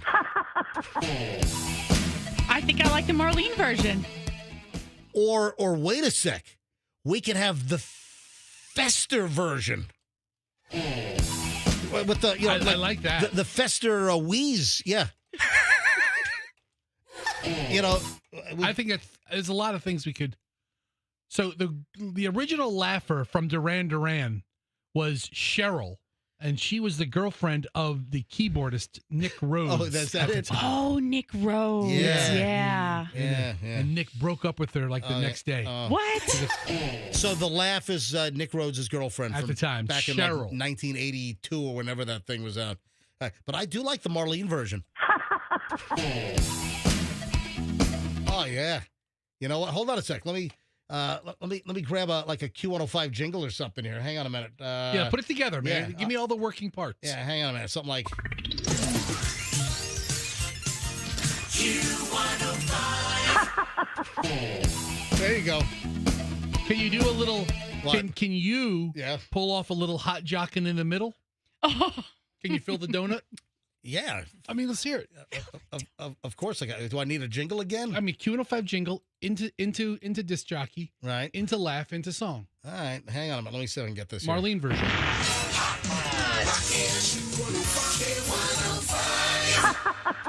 It's 8:01. It's the MJ Morning Show on Q105. Coming up this hour, your chance to crack the code for $100,000. That was so good. What do you think? Professional. I mean, this is like 1987. All over again. Oh, you're pulling me back in time. Hot jocking it, man. That's great. With the Marlene laugh into hot jocking. Hot rockin', hot jocking. Q105. You make the post your bitch. That's awesome, man. That's great. Where the hell are we going now? Trader Joe's getting sued by Smuckers. Well, what's happened in Trader Joe's? We've got an Uncrustable dispute. Of all the legal issues in the world, we've got a lawsuit over Uncrustables. All right, so there is like a ton. I mean, everybody seems to have their own Uncrustable version. Hang on one sec. What? Hey, Andrew, is that another call with the sign? I mean, is it gone? All right, no, it's something else. All right. So... I mean, I've noticed, Walmart has their own Uncrustable version. I think it's square. It's not round like the Uncrustables. Yes. But Trader Joe's has their own version now. And it seems like it's been a while for generics. Yeah, I saw them I think in Costco because you were with me and I haven't been shopping too many places. Yeah. And I was saying to you oh my gosh, there's a Costco brand of the Uncrustables. But the Costco's, I think, are square. Yeah, that's what I said. So, Walmart's are square, I think. I was talking to Andrew. Oh. All right, so is the deal that the Trader Joe's around. All right, here's what's going on. Smucker. So Smucker, like with a name like Smucker's, it's gotta be good. I'm taking that son of a bitch Joe to court. You know what? We're gonna sue your ass off. We're Smuckers, and we're gonna take you for a ride in court. You son of a bitch. All right, so J.M. Smucker Company is suing Trader Joe's for, I guess, ripping off their Uncrustables. They're saying that Trader Joe's new frozen peanut butter and jelly sandwiches are too similar to Smucker's Uncrustables in their design and packaging. So do you think the lawyers for like Costco and Walmart, do you think the lawyers said, yeah, we're going to do frozen peanut butter and jelly sandwiches, but we're going to do crimped square versions and not round ones? I'll tell you what, I'm looking at all of the options right now. Yep. Kroger has a thing called crustless square. Yep. Is it Costco or Walmart? They call it no crusts. Yeah. Square. Square. Yeah. But the Trader Joe's. Costco, I'm sorry. Costco's called crust-offs. Crust-offs. And Walmart is called no crusts. It's like when you wake up in the morning, you got to get the stuff off your eyes. Get that crust right off. Crust-offs. I mean, so just because it's round. Yeah. Is that the proprietary technology in Uncrustables? You know, you could buy that little device too. In the lawsuit that was filed Monday in federal court in Ohio, Smucker, that's where Smucker's is based. They're based out of Ohio. Yeah, this is big news in Ohio. Smucker said the round crustless sandwiches that Trader Joe's sells have the same pie-like crimp markings on their edges that Uncrustables do. But can you patent? Can you trademark or patent?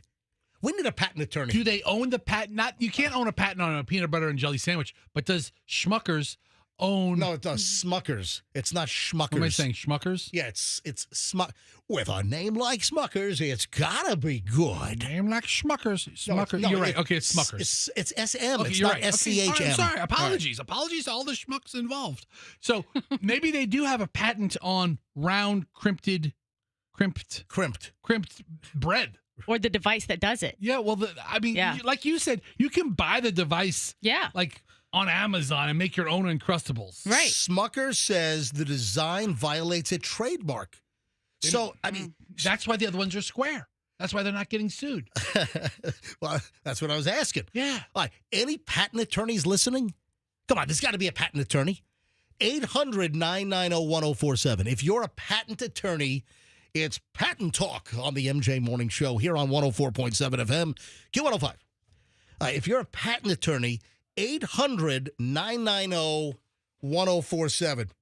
Smucker says that the Trader Joe's design being round and crimped violates their trademark. Smucker also asserted that the boxes Trader Joe's sandwiches come in violate the company's trademarks because they are the same blue color it uses for the lettering on Uncrustables packages.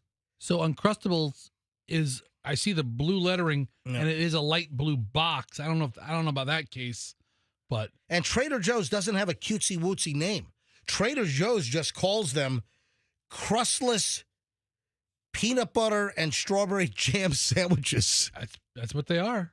It's exactly what they are. Oh, dude, let's come up with like peanut butter pentagons and like give it like 5 little geometric sides. Yeah, just oval. Do oval. Yeah, oval. That would have probably gotten Smuckers off the trail. Oval, crustless octagons. Octagon. Yeah. I mean, come on, Joe. Joe has lawyers, right? Yeah. And you know what? There's a lot of this going on because Trader Joe's brother is the Aldi guy. True story. Yes. So Aldi is the brother of Trader Joe's, and Aldi's getting sued by a whole bunch of companies because they're making their Oreos, or don't they make Aldi products that are too close to the packaging of the brand names that they're emulating? If you go to an Aldi, MJ, they don't give a crap. I mean, they are complete ripoffs of the original brand. The Wild West. Identical. You really, I do a double take on everything at Aldi. Comment from Trader Joe's.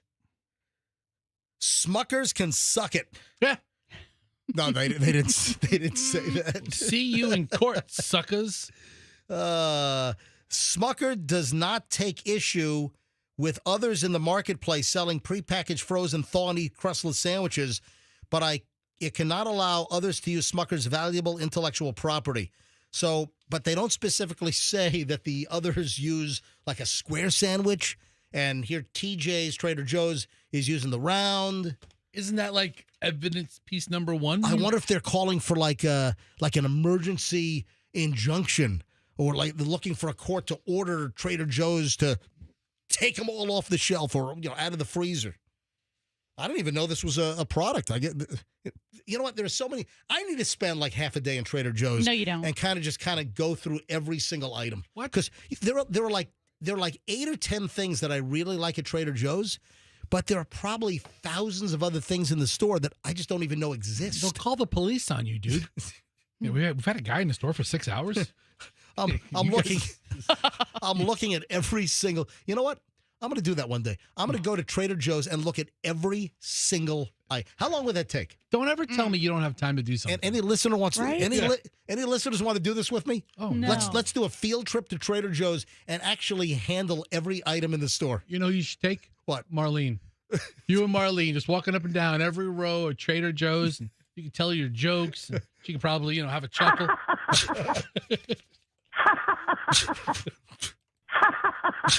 Oh, by the way, we had a caller that was on hold that hung up. Okay. Yeah. Let me hang on, let me see the calls. Just leave it on. I'll pull it up. All right. I got to pull it up. Yeah, all right. So we have other calls on hold now.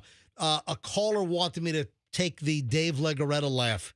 Oh. Yeah, caller wanted me to take, so if you were just listening, the Duran Duran Hungry Like the Wolf song starts like that. I had a listener that wanted me to take the Marlene Smoker laugh and add that to the front. And now another caller wants me to take the Make Dave Legaretta laugh and put that on the front.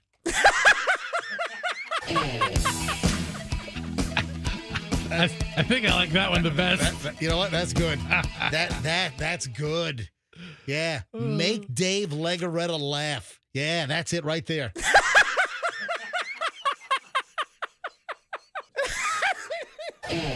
That's the extended laugh intro. What do you think? I think it's good. Man, that girl Cheryl sounds like cute. She sounds cute with that laugh, right? That's a cute girl. Yeah. That's a cute girl laugh. But she's gone. She's gone. She's probably like 80 now. Cheryl's like laughing like Marlene in real life. You know who I am? I'm the laugh from Hungry Like the Wolf. I got so true. a couple of local stories. Did you know that Kennedy Boulevard in South Tampa was like a big chunk was closed? Hold on, what am I doing? What were you doing? Andrew wants me to take phone calls. We got a couple of lawyers. Hang on. Yeah, we got lawyers. Hang on. Lawyers are on the phone. Yeah. All right, Frank in Tampa is a lawyer, but not a patent lawyer. All right, listen. Well, Michelle's a lawyer too. Let me grab Frank in Tampa. Frank, hi. You're on the MJ Morning Show. Hey, good morning. How are you? Doing fine, Frank. Say hi to my lawyer wife, Michelle. Hello, lawyer wife Michelle. Well, hello, Frank. All right, so Frank, you want to weigh in on Smucker's suing Trader Joe's on their crimped, round, peanut butter and jelly Uncrustable ripoffs? Yeah, so it's definitely a trademark issue, and the test for a trademark violation is whether there's a likelihood of confusion between one product or the other. So if that circle crimp design is unique enough, then it can certainly proprietary elements can attach to that design, and also the packaging of products is called trade dress, and that's also protected under trademark law. Gotcha. So I've always heard what you just said, that one of the tests is, confusion in the marketplace. So, Frank, thank you very much. What kind of law do you practice, Frank? Personal injury. Very good. And where do you go to law school? St. Thomas in Miami. All right. Hey, thanks for calling in, buddy. Thanks for listening to the show. I appreciate professionals listening. JJ and Brandon. JJ, you're on the MJ Morning Show. Hi. Hello? Yes, JJ, go ahead. I already know that you could not sue over peanut butter and jelly sandwiches because like lots of generic brands do that too. Like you said, some of those stores have like their own special type of Uncrustables, right? And some of them are very good, just like the all generic brand Pop-Tarts in Walmart. Yeah, hey, that's true. The Walmart Pop-Tarts are rectangular like the Kellogg Pop-Tarts. But there must be something proprietary that Pop-Tarts has that these don't, that they're not using. All right, JJ, thanks for the call. I appreciate it. The Pop-Tart patent is probably expired. Hi, Michelle. How are you today? Not this again. So, Michelle, why don't you tell everybody what I'm doing right now? Yes, Michelle. You're creeping me out. Why? What am I doing to creep you out? The Ed Gein voice. It's so gross. Stop it. I'm doing the Ed Gein voice from the Netflix #1 series right now, Monster episode or season 3, which is the Ed Gein story. All right, Ed Gein. The reason why I'm talking like this. That's how he talks. Who plays Ed Gein? I don't remember the guy's name. Charlie Hunnam. Yes. Yeah, I knew Michelle would know. So Ed Gein is being played on the Netflix Monster series by Charlie Hunnam, who was also Jax in Sons of Anarchy. Did you see the story, Michelle, on Charlie Hunnam? I did. I'm trying to figure this out. I'm perplexed. What's wrong with him? Charlie Hunnam, the actor who plays Ed Gein, his office was broken into in L.A. You know what was taken? All of his mother's lingerie. No. A stapler and a lamp. What? That's it? Yeah, that's it. So, did they know who they were breaking into? According to NBC Los Angeles, thieves ransacked the North Hollywood office Monday night of Sons of Anarchy and Monster, the Ed Gein story, Charlie Hunnam's office, and took off with 2 unusual items.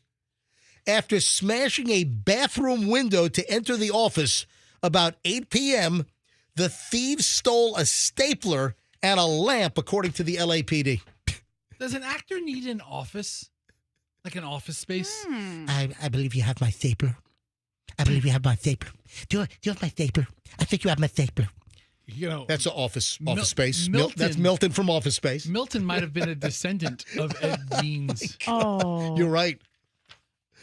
I'm guessing that Milton from Office Space, that he was making nipple belts as well. I'll tell you right now. I watched episode 2 last night. Yeah. I can only stand 1 episode a day. Really? Why? I can't binge it. Oh, we binged. It's so much to process, and so much to follow. Huh. Then Alfred Hitchcock. Listen. All the stuff. There are so many intricacies. All right. So listen, I don't want to get too far off the track here. So law enforcement. Okay. Law enforcement told NBC4 Los Angeles that it appears to be a crime of opportunity, maybe not a targeted crime.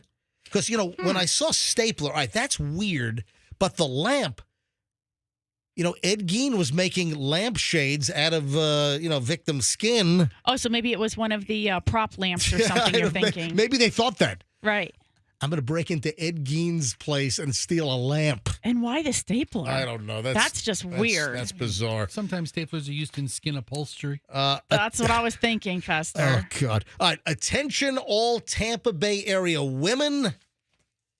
Guess who apparently is now available and spends a lot of time here in the Tampa Bay area? So which big celebrity spends a lot of time in the Tampa Bay area and is now available? Michelle, Fester, any ideas, any guesses? Bill Cosby. No. Come on. Is he still alive? I think so. Come on, Michelle, come on. What big celebrity, Tampa Bay area, now available? Now available. Come on. Apparently he's just broken up with his girlfriend. R. Kelly. He lived in Polk County. Dude, he's in freaking federal prison. Oh, that's right. He's still locked up. Yeah. All right. I'm going to go with the one you always talk about, Tom Cruise. That is correct, 100%. Yep.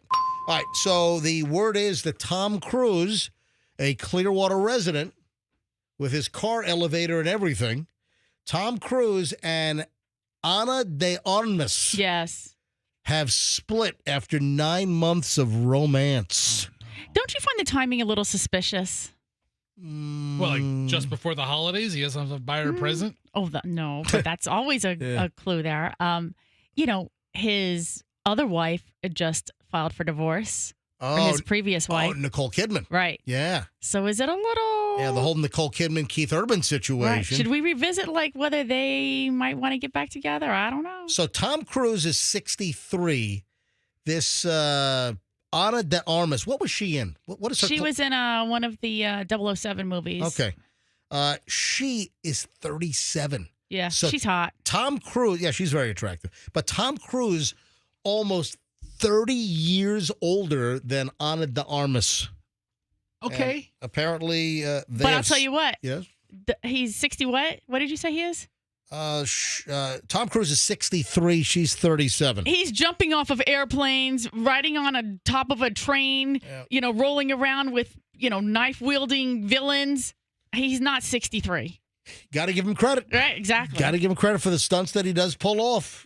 Jumping off cliffs and all that crap, and motorcycles and backpacks and all kinds of crap, right? Anyway, so ladies, just kind of cruise around Scientology. Just find yourself walking on the sidewalks near Scientology in downtown Clearwater. Just don't sign any papers. And you might run into Tom Cruise, and apparently he's single and ready to mingle. Don't give him your driver's license. That's all. And he might want to hook you up to the e-meter, though, right? He might. Might want to hook you up. Another celebrity story. Might want to hook you up to the P meter.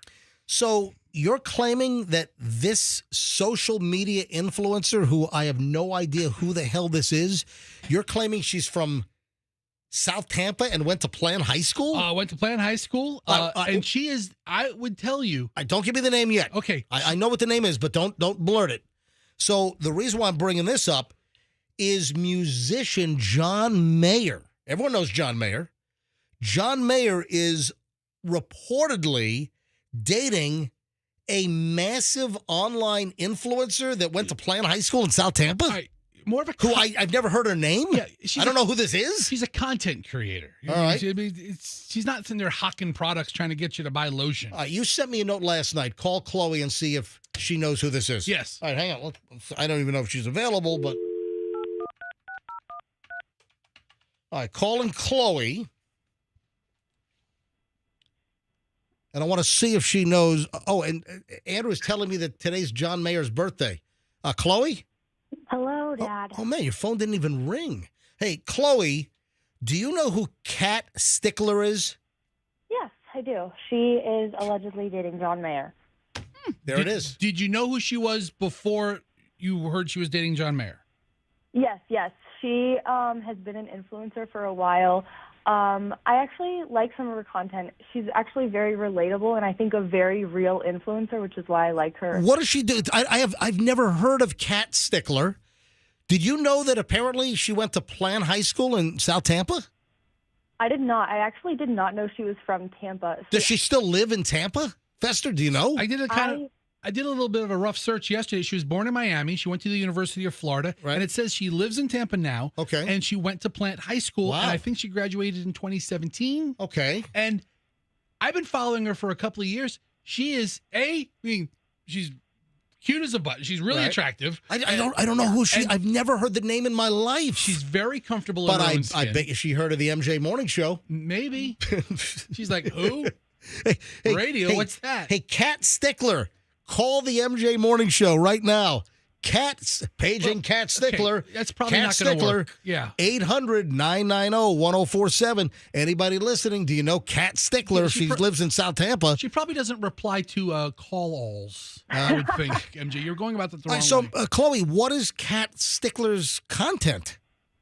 I mean, I think it's more tailored to, like, girls my age and girls in their 20s. She's single. She's so open about her life, love life. Like, she's just super relatable. That's the best way to describe her. She's not, like... But give me an idea. Give me an idea of, what's in one of her videos.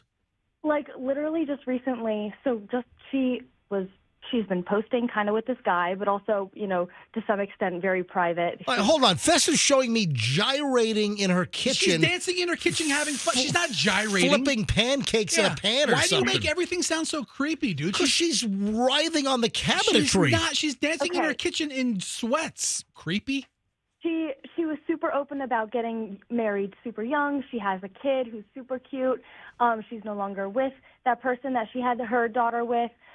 She's been dating like a couple guys and posted with them, but is no longer with them. But most recently, she, I guess, ended the relationship with the other guy, and now this rumor is out about John Mayer. But, she just posted this video, and, someone's off screen saying, wait, you're single? And she's like, you couldn't tell? I cut all my hair off, which is, you might not understand, but that's a girl joke. You just make a major change to your, appearance or life. And so she's like, I literally chopped all my hair off. And so, of course, all the comments are like, this is so funny because the John Mayer news just came out. But I really like her. Yeah. Well, Fester did send me a note. Hey, see if Chloe knows who Kat Stickler is. And Fester's like, I bet she does. Chloe, and, well, you were right. Chloe, would you say, I think she is, and I'm not trying to influence your decision, but do you think she's the #1 content creator from this area? I actually, I 100%. Well, apparently she's a big content creator for the whole, country. Well, yeah, but from the Tampa Bay area, she's the largest, and she has a national footprint, of course. But yeah, she's awesome, and good for her and John. Apparently, she's dating John Mayer. Those are the rumors out there. Hey, Kat Stickler.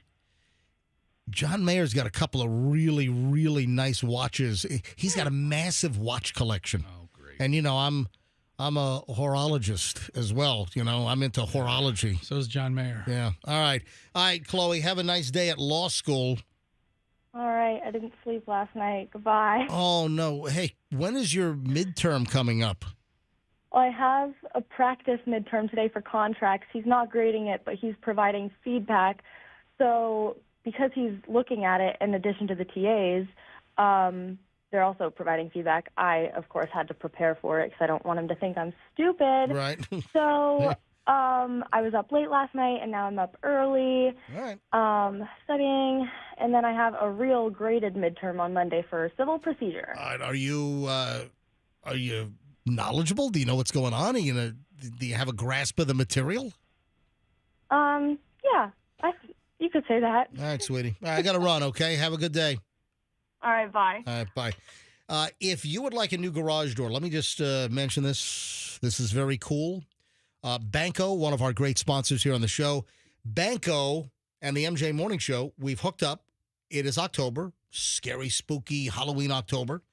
And if you've got a scary garage door and you want to win a new garage door, send a picture of your scary garage door, and the scariest garage door, I guess whether you decorate it or whether it really is just smashed in and looks like crap, just whatever the interpretation is going to be, send us a picture of the scariest garage door. And if you need a new garage door, you could win a $2,000 brand new garage door from Banco Doors.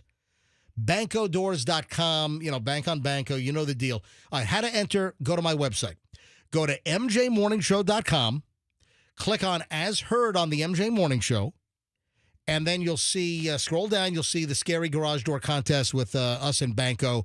Click on that, fill out the form, send in a picture, and you could be chosen to win a brand new $2,000 garage door from Banco. So good luck from the MJ Morning Show. The vanilla ice cream is on fire. Dude, we got a big problem. What's that? We haven't set a date yet. We're going to do that right now. All right, you know what? Let's, folks, we're going to do a meet and greet. We're going to do an official, ribbon cutting. So, is it a ribbon cutting or a product launch? It's been out 2 weeks now. All right, so, but a lot of times you do an opening and then you do the grand opening. Like a soft ice cream, it's like a soft like a soft ice cream opening. But, all right, here's the deal. My MJ Triple Killer Vanilla Ice Cream has been blowing the doors out at Small Batch Creamery in St. Petersburg. It's available now. Go to Small Batch Creamery and try the best vanilla ice cream. My recipe. I concocted this recipe. We adapted this recipe to Small Batch Creamery, and it is phenomenal. Best vanilla ice cream ever. So it's available now, Small Batch Creamery. But here's the deal. We're going to do a grand opening or a launch, a ribbon cutting of the flavor, and we're going to do a meet and greet. It'll be me, Fester, and Michelle.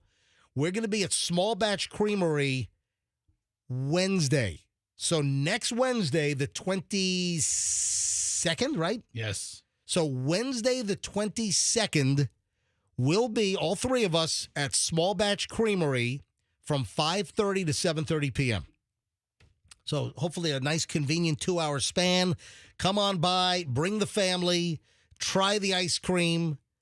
You know, we'd love to meet our listeners, get your feedback on the ice cream. So meet us all, MJ, Fester, Michelle, at Small Batch Creamery next Wednesday, October 22nd, from 5:30 to 7:30 in the late afternoon, early evening. So we'll see you there. And, of course, we'll mention this probably 4,000 more times before next Wednesday, right? Probably. Hopefully. Yeah, there we have it. All right, a couple of local stories that I want to mention here. So Kennedy Boulevard, I started to talk about this and I got distracted. So Kennedy Boulevard, a good chunk was closed last night. A fire broke out at that dog bar. And, you know, I think we talked about this. The dog bar and pub had to close because of the health department said you can't have dogs inside because they're serving food. Hold on. We all have houses and kitchens, and our dogs are running all over the place. Got to eat outside. I mean, want that dog around. It's not like the dogs are in the kitchen licking the grill. I know. You know? All right. So Tampa Fire Rescue, they were called like a 2-alarm huge fire at the now closed Pups Pub Sports Bar. And this is on West Kennedy and South Westland. I think it's near Howard. You know, I don't know all those side streets. You know the major streets, but so Westland, South Westland, and Kennedy. The building is like it was fully engulfed. I saw some of the pictures from Tampa Fire and Rescue. The building, I mean, like it was like a Hollywood movie set. I mean, the thing was completely engulfed, and no injuries reported. The business has been closed since June because they lost their legal battle with the health department over their dog-friendly concept of, you know, come to the pub, have some drinks, have some food. Bring your dog. Bring your dog indoors, outdoors, so you can be on the patio with the dogs, be inside with the dogs. And they got into a whole pissing match with the city, the state, the Florida Health Department, and the place had to close. That sucks. And now it sucks even more because the place is like burned to the ground. I mean, it looks like it's like totally trashed, right? Yeah, it's a total loss. I mean, it looks like it. So hang on a minute. I have audio here. The owner of the dog bar, he was on Fox last night. The guy's name is Stan Gipe. What's he doing? It's Gipe. What do you think? Do you think is it Gipe, or Jippy? Let's go with Jippy. It's Stan Jippy. So this is Stan Gipe. He's the owner of the building. So he didn't own the dog bar. He owns the building. Okay, all right. He was leasing the place to the dog bar. So he's looking for a new tenant. Oh, guess what? He had one that was about to go in next week. Yeah. Oh, no. That's what sucks. Yeah, listen to Stan Gipe, Jippy, Gipe. Listen. After Pup's Pub left, there was a lot of homeless people that got out here, were hanging out. Apparently, they trespassed some earlier. One came back and supposedly fell asleep while he was smoking something. Yeah. Right, and that's what caused the fire. Yeah, what was he smoking? Crack? Smoking meth? That sucks. Yeah, so apparently after they closed, the homeless folks were so some homeless dude probably lit the place on fire. Probably fell asleep with, his crack pipe or meth pipe or something. Torched the whole freaking place. And then Stan told reporters that he already had a new lease signed and some new business was getting ready to move in there. Not now. That sucks. So, I got to believe the building, it's like fully engulfed. It's a total loss. Absolutely. Yeah, that building, I can't believe that anyone's moving in that place. I wonder who is going to move in. I'm guessing another restaurant or bar or something. I think. But that sucks. And then we had, I didn't get to this yesterday, but I collected a whole bunch of audio, and we've got some really good audio here. Did you see the story on the naked dude prowling and smashing crap in Pinellas Park? Yeah. Yeah, so this dude, Joshua Garrison. Michelle loves the name Garrison, by the way. Because of South Park? I don't know. Well, we have a friend named Garrison in Manhattan. Yeah, we had a friend named Garrison, and he was so wonderful. His daughter played soccer with Chloe. And so when we got Gatsby, one of the names I suggested was we should name him Garrison. He looks like such a Garrison. Right. So Gatsby was named Gatsby, but Garrison was one of the names. So why didn't you go with Garrison instead of Gatsby? Because I was outruled. I was overruled. Yeah. So Michelle still calls Gatsby Garrison from time to time. Last night, Michelle was on a Garrison kick. And then it turns out this naked creepwad in Pinellas Park, his name's Garrison. Mr. Garrison. When I think of Garrison, I think of from South Park. Yeah. Mr. Garrison. Yeah. Yeah. He's fun. He's the MK guy, right? Okay. I think he is. Okay. Okay. Mr. Garrison. He's the 4th grade teacher. So this naked guy was running around Pinellas Park like 10 o'clock at night, and he went on this like rampage, and he started destroying stuff, smashing in people's like vehicle windows. Jeez. He the outdoor fixtures like on the garage, outdoor lighting. Guy's ripping the lighting off their house, tries to get into places. So this Pinellas Park neighborhood, the residents are saying that this guy's lucky to be alive. Hang on, you got to hear some of this audio here. All right, so this dude, I mean, totally stark naked. He's not wearing anything. No. Absolutely nothing. All right, listen to some of the audio, some of the residents. Asleep, and the doorbell rang. I answered the door and opened the door, and there was a guy standing here, and he was stark naked. Threw a potted plant through my truck window and tore the lights off the front of the house. Threw a potted plant through his truck window and then ripped the lights off the front of his house. What a weirdo. Yeah, that's from Channel 8. That's David Dale in Pinellas Park. This is Tim Reichman, also on Channel 8. He pulled this screen out, laid it down, attempted to get the window open, we guess, and couldn't, so then he goes back here. He went into my shed, grabbed an axe, and came back onto the back porch. Dude. We don't know why he didn't use it. We see him open up the fridge, grab a bottle of beer and a can of soda. We have yard people, so I leave this unlocked so they can go and get cold water and drinks out of my refrigerator. Cold one. Which, unfortunately, now they're not going to be able to do that. Oh, look at that. So the lawn and garden people are going to suffer because this naked Garrison guy is... I mean, this sounds like an outlier. You could probably still leave your refrigerator area unlocked for your lawn crew. That's what I'm thinking. Yeah, this is an outlier. But also, so the fridge apparently was like in an enclosed like porch area, like a Florida room. So yeah, exactly. So the fridge was outside in a Florida room.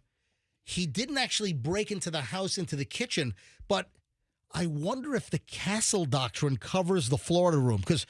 For instance, here, listen to this. I'll take my chances on that. Put me in front of a jury of my peers. Listen to this audio bite. We're all Second Amendment people in Pinellas Park. We will shoot you. He got lucky that day. He got lucky that we didn't wake up. All right. Yeah. So is the Florida room covered? Because in Florida, we have the Castle Doctrine. And the Castle Doctrine covers homeowners, the inside of their houses, and also business owners. If somebody breaks in, you have the right to shoot them dead, and that's covered under the Castle Doctrine. What you cannot do is if they're in the backyard, if they're in the driveway, you can't shoot them. The joke is if you do, you got to drag them into the house. All right? It's not a joke. You really got to drag them into the house. All right. So, look at Michelle shaking her head over there. So, MJ, hold on. This isn't Castle Doctrine. This is Stand Your Ground. He has an axe. But I'm about to get to Stand Your Ground. Yeah. So if he's in the yard with your axe and he's coming at you, that would be a Stand Your Ground issue. Anyway, don't mess with Pinellas Park because every single homeowner in Pinellas Park has a gun. According to, I think this is Tim again. We're all Second Amendment people in Pinellas Park. Yeah. We will shoot you. He got lucky that day. He got lucky that we didn't wake up. Yep. So That's right. Obviously, Joshua Garrison, he's been identified. Neighbors told Channel 8 that he caused significant damage. Blah blah blah. So He'd just been released too. yeah, this guy's he's a recidivist. This guy's got a problem. Police said Garrison now faces charges of burglary, criminal mischief, lewd behavior. And apparently, he was doing manipulations in his groin. I don't understand. Tell me more. Sexualized behavior. Demonstrate. Yeah. Fester and I can't get a visual over here. You want me to demonstrate on MJ TV right now? Use it in a sentence. Whatever. Oh, man. So, Pinellas Park, baby. Gotta love Pinellas Park. And the Garrison guy. All right. Hey, how's your Volvo you're driving? Oh, my gosh. Such a nice car. It's kind of interesting here that I have a Volvo story. You do? All right. So, Fester. Yes. Don't ever say that I'm not looking out for you. You know what? It's funny. Yeah. You're not. And yet sometimes you are. What are you talking about? He's not looking out for you. It's just not. I'm not a priority. Yeah. Oh, really? I just came through for you twice. Listen, it's okay. This will be the twice in the 20 years that you've known him. The second time. Great. Now I got Fester my hits a tree, Right, now- run off the road by a school bus, hits a tree, getting carted off in an ambulance. You're there. Fester's car is breaking down on the Howard Franklin Bridge. You're there. Yeah, I mean, 20 years later. Yeah, we're okay. My wife. I got my wife working against me. You know that whole thing how a wife can't be forced to testify against the husband. I mean, it's a really. I'm screwed. It's a really friendly. I'm screwed. You are. She's testifying against me. It's a friendly frenemy relationship we've. Not frenemy. Stop a friendly it. frenemy. We do not have. What's a good? I mean, dude, take frenemy completely out of the Yeah. equation. There's no frenemy. We're mildly combative. For fun. Sometimes, but we're not for fun. We're not. That's why it says a friendly frenemy. No, it's we're not an evil frenemy. We're not frenemy. Frenemy's the wrong word. Take that out. We've been working together for 30 freaking years, just about. Yeah, hence the frenemy part. So here's the deal. All right. Fester's transmission shot to hell. Yes. He's driving 29 miles an hour on the Howard Franklin. I think I got it with 32. With flashers on. And I see the car up ahead. I'm like, I think that's fet. I'm about to say to myself, I think that's fet. And then my phone rings. Hey, MJ, where are you? Hey, where are you? I'm like, dude, I see you. You're like breaking down. So I made some calls. Number one, Fester's car is now with Ross at Amco on North Florida. So I guess we're looking at a transmission rebuild for Fester's 2010 Cadillac DTS. Yes. So Amco, AA, womp, womp, MCO. I hear great things about Ross's Amco up there, and they're working on Fester's car. All right, so that was number one. Yes. I got Fester plugged in with my buddy Ross at Amco. Number two. So I need a car in the meantime. Veterans Ford. Yes. I call up Lorenzo. I'm like, Lorenzo, Fester's car, transmission shot. It's over at Ross's place, over at Amco. And Lorenzo's like, hey, what does he need? I'll get him into a new F-150. I'm like, no. I said, Lorenzo, nothing new. I said, do not. Warning. Warning. Alert. Whatever you do. Warning. Whatever you do. Ladies and gentlemen. Do not. Lorenzo at Veterans Ford. Do not put Fester into a new Ford. No. Put him in something used. So like the oldest used car you have would be But then perfect. they gave you a 2024 Volvo XC90 SUV. It's really nice. Yeah. All right. So Fester, and it just goes to show they've got all the great brand new Fords at Veterans Ford, but they also have their pre-owned selection's awesome. Yeah, they have a huge pre-owned selection. You can get some really good deals at Veterans. So here's the deal. The reason why I'm bringing this up, Fester gets an XC90. Last night I see story. New Jersey woman sues Volvo after door triggers. New Jersey woman sues Volvo after dog triggers trunk to close, causing brain injury. On the dog or Yeah, her? no, on her. That's a good question. Yeah. No, it's on her. So you know how a lot of SUVs with the tailgate, they have the foot thing? You know, there's like a motion sensor. Yeah, so I used it for the first time yesterday. Yeah. Well, guess what? You wiggle your foot out. It clunked this woman in the head. She's got a brain injury. Now she's suing, and it's the same car you're driving right now. I don't know. The door doesn't come down that fast. Oh, you know what time it is? It's 8:43. We got to do the... Where's our guy? Yeah, where's our dude? Oh! Well, hello! Hey, David! Where is he? He's having a smoke. Yeah, just come on in. Yeah, come on in. Don't worry about it. You're welcome in anytime. Caller 7 right now, 800-990-1047. Caller 7, 800-990-1047. And give me a 5-digit code. Hopefully it'll open up and you'll win $100,000. All right, so listen to this. New Jersey woman suing Volvo. This is a Toms River woman.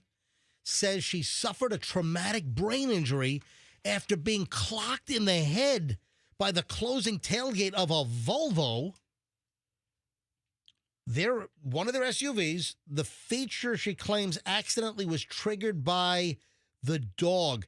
Megan Kaur filed a lawsuit in Ocean County Superior Court on October 10th, alleging that the vehicle's motion-activated liftgate sensor caused the tailgate to shut while she was standing behind it.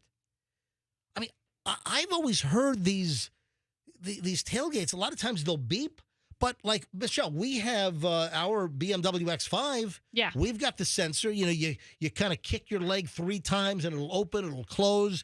This is for the mommies that come out with, you know, baby in one hand and you got the groceries in the other hand. You can just kind of wiggle your foot underneath the car and senses it and opens up the hatchback. Exactly. It's old technology. It's been around I feel like it's been around like 5 years. Oh, yeah. It's been 10 years at least. All right, so here's the deal. Here's the question. In the Volvo, how freaking hard does this thing come down? Our BMW one, it kind of comes down slowly. I mean, I can see where... And it also goes beep, beep. It's like a freaking garbage truck backing up. Beep, beep, you know? Yeah. I mean, I could see where when it bumps your head, it probably does feel uncomfortable. But brain damage? I don't know.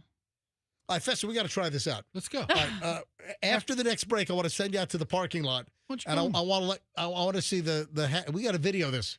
I want the hatchback to smash you in the head. I want to see if you got a brain injury. No. What if I did? Yeah, what if he did? Yeah, this lady. Could you sue Volvo for doing a radio bit and knowingly trying to bonk your head? I mean, I know what lawyer to call to find out. We can get Shorty Shane to walk behind the vehicle and trigger it, under the bumper. But I mean, so she's suing. I've noticed the hatchback. I don't think it goes down exceptionally fast. I mean, it goes down at a standard pace. Right, and you can stop it. Like if you see it coming, you just put your hand up. I've done that before. Not this lady. The story gets better.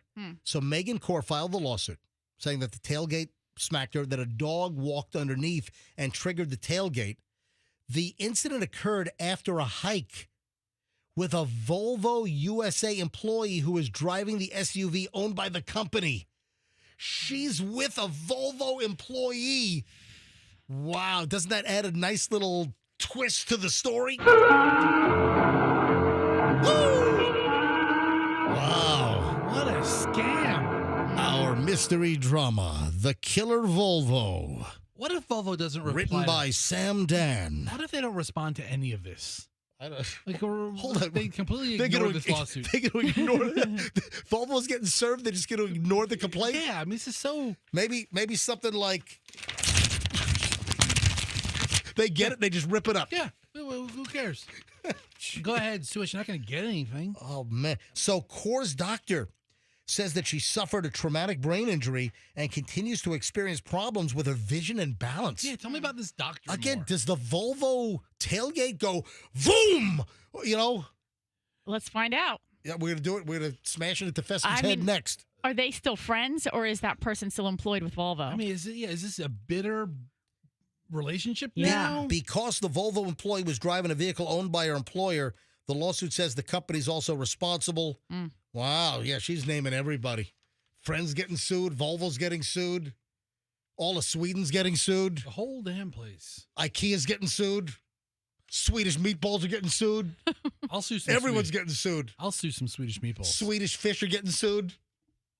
So underrated. So under. I don't even know. Are they Swedish? Why are they called Swedish fish? I don't know. Swedish chef. Swedish chef. Look at that. Chicken in the bowl. He's getting sick. All right, let's try to open up this freaking safe. All right. We're looking for a caller? Yeah, let me grab line 4. Julie in Dunedin. Julie, yes, sir. Good morning. Hey, Julie, I need a 5-digit code from you right now. Go. Okay, let's try 25100. 25100. Let us enter the code right now. 25100. It did not open the safe. That's all right. Next time. Please try again. Have a great day. All right. Thank you so much. You bet. All right. Bye-bye. All right. 8:48 at the MJ Morning Show. Okay, so 25100 is located in Italy, in the Lombardy region. It's not a zip code in the United States. It's not a. That's an Italian postal code. Yes. Wow. Fascinating. In Lombardy. They're going to learn something on this week's shows, people. I'm going to tell you all the zip codes. It's the Lombardy region? Yeah, according to the Google. Oh, it's a very nice. I need to ask Luigi from Trattoria Pasquale in South Tampa. I got to ask him when his big night is going to include foods from the Lombardy region. From a zip code of 25100. Oh, by the way, Luigi's invited us, Michelle, to another big night. Oh yeah? Yeah, I mean, it's really cool. So Luigi, who owns Trattoria, is it Trattoria or Trattoria? Trattoria or Trattoria Pasquale. On West Shore Boulevard. And West Shore in South Tampa. So he does these big nights on Wednesdays. I don't know if it's every Wednesday or if it's once a month, but he picks a region from Italy, and then the whole thing's like a 10-course meal of all the different foods from the region. That's pretty cool. Yeah, so you ought to look. So he invited us to another one, coming up soon. But we got to find one that's not like fish or seafood centric, because Michelle doesn't like seafood. No seafood. No, I like it to fish. No. Michelle hates it when I open up and smoke the oysters in the house. As she should. Or I tell you what, I like the Trader Joe's the mussels. The mussels of them. I like those as well. All Michelle's like, oh, those stink. P.U. Yeah, exactly. What are we talking about? Well, I'm moving on to the Kim Kardashian thing. Dude. Yeah. I can't believe that's even a real product. Yeah, we talked about this yesterday. I meant to mention this earlier. You know, I did. We actually teased this at the beginning of the show. The beginning of the show, we're like, we got to bring this back up.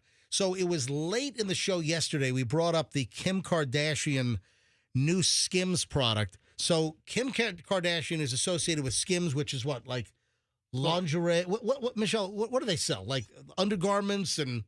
Is it like an answer to Spanx? Is that not really? It's a lot of like to the skin kind of, bodysuits or shirts or biker short style, like spandex. Yeah. But I don't think that it necessarily has the same property or quality that Spanx does, where it's like holding stuff in. I think it's more for activewear, underwear. Yeah. So shapewear. What we brought up on the show yesterday is that Skims is selling a thong bikini, but the front part of the bikini, where you would have like the patch of bikini fabric, it's covered in hair. So it's kind of like a pubikini. Oh, that's a good name for it. Mm-hmm. Yeah, that's a great name for it. So this thing is horrifying. And it's available in 10, 12 different hair color variations. It's a thong bikini thing with a T-back kind of thing, right? It's a thong, and the front is the triangular patch, but it's covered in freaking curly hair, like the beard, Bush. And they make him in every naturally occurring hair color. It's amazing. It is, and some are curly, some are not. But I mean, this is the most bizarre. I mean, it's horrifying. So I saw a funny response to this yesterday, and this is why I'm bringing this back up, I think. So social media is going gaga on this thing. this people are commenting. People are putting up memes and this. So somebody on social media announced after seeing the Kim Kardashian Skims pubic faux hair micro string thong, I'm calling 911. That's funny. That's fun. Your reaction is, oh my God, I'm calling 911. Hello, 911. Have you seen Kim Kardashian's new hair-covered bikini thong? They are sold out in every color. Yeah, totally. Every size. Sold out. So every size, every color. Listen to Fester. All sold out. She wore an itsy bitsy teeny weeny pubic hair covered bikini. Yeah, that's it. Curly pubic hair bikini. Oh, please. That's it. We got a break. What if you wore this to the beach? This brings to a close. Yeah. Oh, are people wearing gross. these to the beach? All right. Clearwater Beach is going to have to come up with an ordinance banning these things. All right, 8:54 at the MJ Morning Show. Brings to a close an hour and 20 minutes of over an hour and 20 minutes of nonstop MJ has just come to a screeching end here on Q105. Here, but guess what? We have the 7 o'clock hour is about to start next, and we are loaded. So whatever. I wanted the honey pot ripoff story. I've got a good one. I've got a good scam fraud. The attractive girl, hitting on the older guys. Oh, wait to hear this one, and a whole lot more coming up next here on the MJ Morning Show on Q105, 104.7 FM. Hey, let me tell you about my friends over at Genesis of Tampa. So Genesis of Tampa is brand new. They had a soft opening in early August, and I'll tell you what, they caught on fast. So Genesis of Tampa already like one of the tops in the region for sales. You know what that means? People were clamoring. People couldn't wait for there to be a Genesis dealership for amazing Genesis cars and SUVs in Tampa. So Genesis of Tampa is now open at 275 and Bears. So you get off at Bears and just head to the east, and it's right on the corner. Right near you have what is that, Automax over there? What is it, CarMax or whatever? So Genesis of Tampa, you now have an option. You want to buy, you want to lease. Do you need great Genesis service? Now you've got Tampa for Genesis, folks. Genesis of Tampa, wonderful organization. They're going to treat you well. Please tell Genesis of Tampa that MJ from the MJ Morning Show sent you. I'd highly appreciate it. Mark Spain Real Estate, new sponsor here on the MJ Morning Show. They want you to know, and I agree, that fall is here. Fall is a very busy time. I mean, look at the holidays. Fall's a busy time. And selling your home can be overwhelming. How'd you like to get a guaranteed cash offer from Mark Spain Real Estate? Sell your home stress-free. Sell it for the most money. Tell them MJ sent you, and I'm recommending to you Mark Spain Real Estate here in the Tampa Bay area. Sell your home hassle-free. Mark Spain Real Estate was ranked on the Inc. 5,000 list of the fastest-growing companies in the U.S. for the 8th year in a row. They respond fast and are one of the most experienced names in real estate here in the Tampa Bay area. People love Mark Spain. We needed to move quickly. We were worried about the process, that it would be lengthy, that we would spend a lot of money on repairs. No, Mark Spain Real Estate got us an offer in just 3 days. It was over the asking price. That's Jerry. If you're going to sell a home, folks, you want Mark Spain Real Estate. I'm recommending Mark Spain Real Estate, folks. Go to markspain.com, get a guaranteed offer on your home today. That's markspain.com, and start packing. Speaking of your home, you are going to be at some point in the market for replacement windows and doors. And if this is the time, you want to get a hold of WeatherTight Mike. Not all window and door companies are created equally. Some might offer a junky product and have junky installation. You might have a company that has a good window and door product, but if their installation blows, you're in trouble, because you could have the best window and door. If it's not installed right, you've got leaks and creaks and mold and all kinds of nastiness. This is where WeatherTight Mike comes in. You need a great window and door product like PGT Custom Windows and Doors, but then you need the expertise, the solidity, the longevity, the reputation of WeatherTight Windows and WeatherTight Mike. Please tell them that MJ sent you. Right now, $200 rebate per door, $100 rebate per window. It's WeatherTight Mike, WeatherTightWindows.com. Tell them MJ sent you. Don't forget the cookies. 8:58 traffic's on. Let's grab Shriner. MJ Morning Show back in a minute. In Tampa, an accident on Del Mabry southbound at Linebaugh, and we have a crash on East.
The Spanish station. Do you know their phones are still not working? See? Muy mal. Muy mal. Oh, my God. Is there a plan? Do they know what it is? You know, so, folks, this is why we're not in the new studio yet, because they don't have confidence to move us over to the new studio, that we have a new phone system that we're relying on, and it just decides not to work. I mean, I can't do this show. No. The first time the phones don't work, I'm going to freaking go nuclear. I'm going to melt down like freaking Chernobyl or 3 Mile Island. I mean, part of me is really looking forward to that day. So I'm going to be known as 3 Mile MJ. Oh. Go ahead. I'm sorry. I am looking forward to that day because I enjoy meltdowns. I mean, I love chaos. I'll just sit back and smoke and watch it. Let me send a text to Chris and Max, our engineers. I'm paging them to the. I don't know. Hey, can you guys come to the studio, please, at Q105? All right. Yeah, they know what studio to come to when they see the text comes from you. They're not going to go to, All right, so, guys, we hold on a sec. Yes, Andrew, you want me to take... You got calls? Yeah, Andrew wants me to take line 4. Hang on a minute. Angry. Oh, it's Angry Joe. I got to get to my honeypot trap story in a second. What are you laughing at? Angry Joe. All right. Yeah, we've dubbed him Angry Joe. I know. Angry Joe, welcome back to the MJ Morning Show. Good morning. Yes, So Angry. I'm actually a little angry because I'm heading to the doctor about getting needles stuck in my neck, but that's not the reason I'm calling. All right, why are you calling Angry Joe? I'm calling because I wanted to correct you on how to properly say trattoria, not trattoria.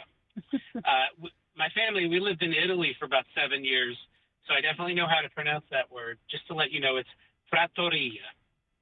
Trattoria Pasquale. Anyway, so I'm glad you called in, Angry Joe, even though you're not angry. You're helpful, Joe, today. Yeah, well, I'm correcting you. So plus, I'm angry about the needles going into my neck in a few minutes. Why are you getting needles in your neck?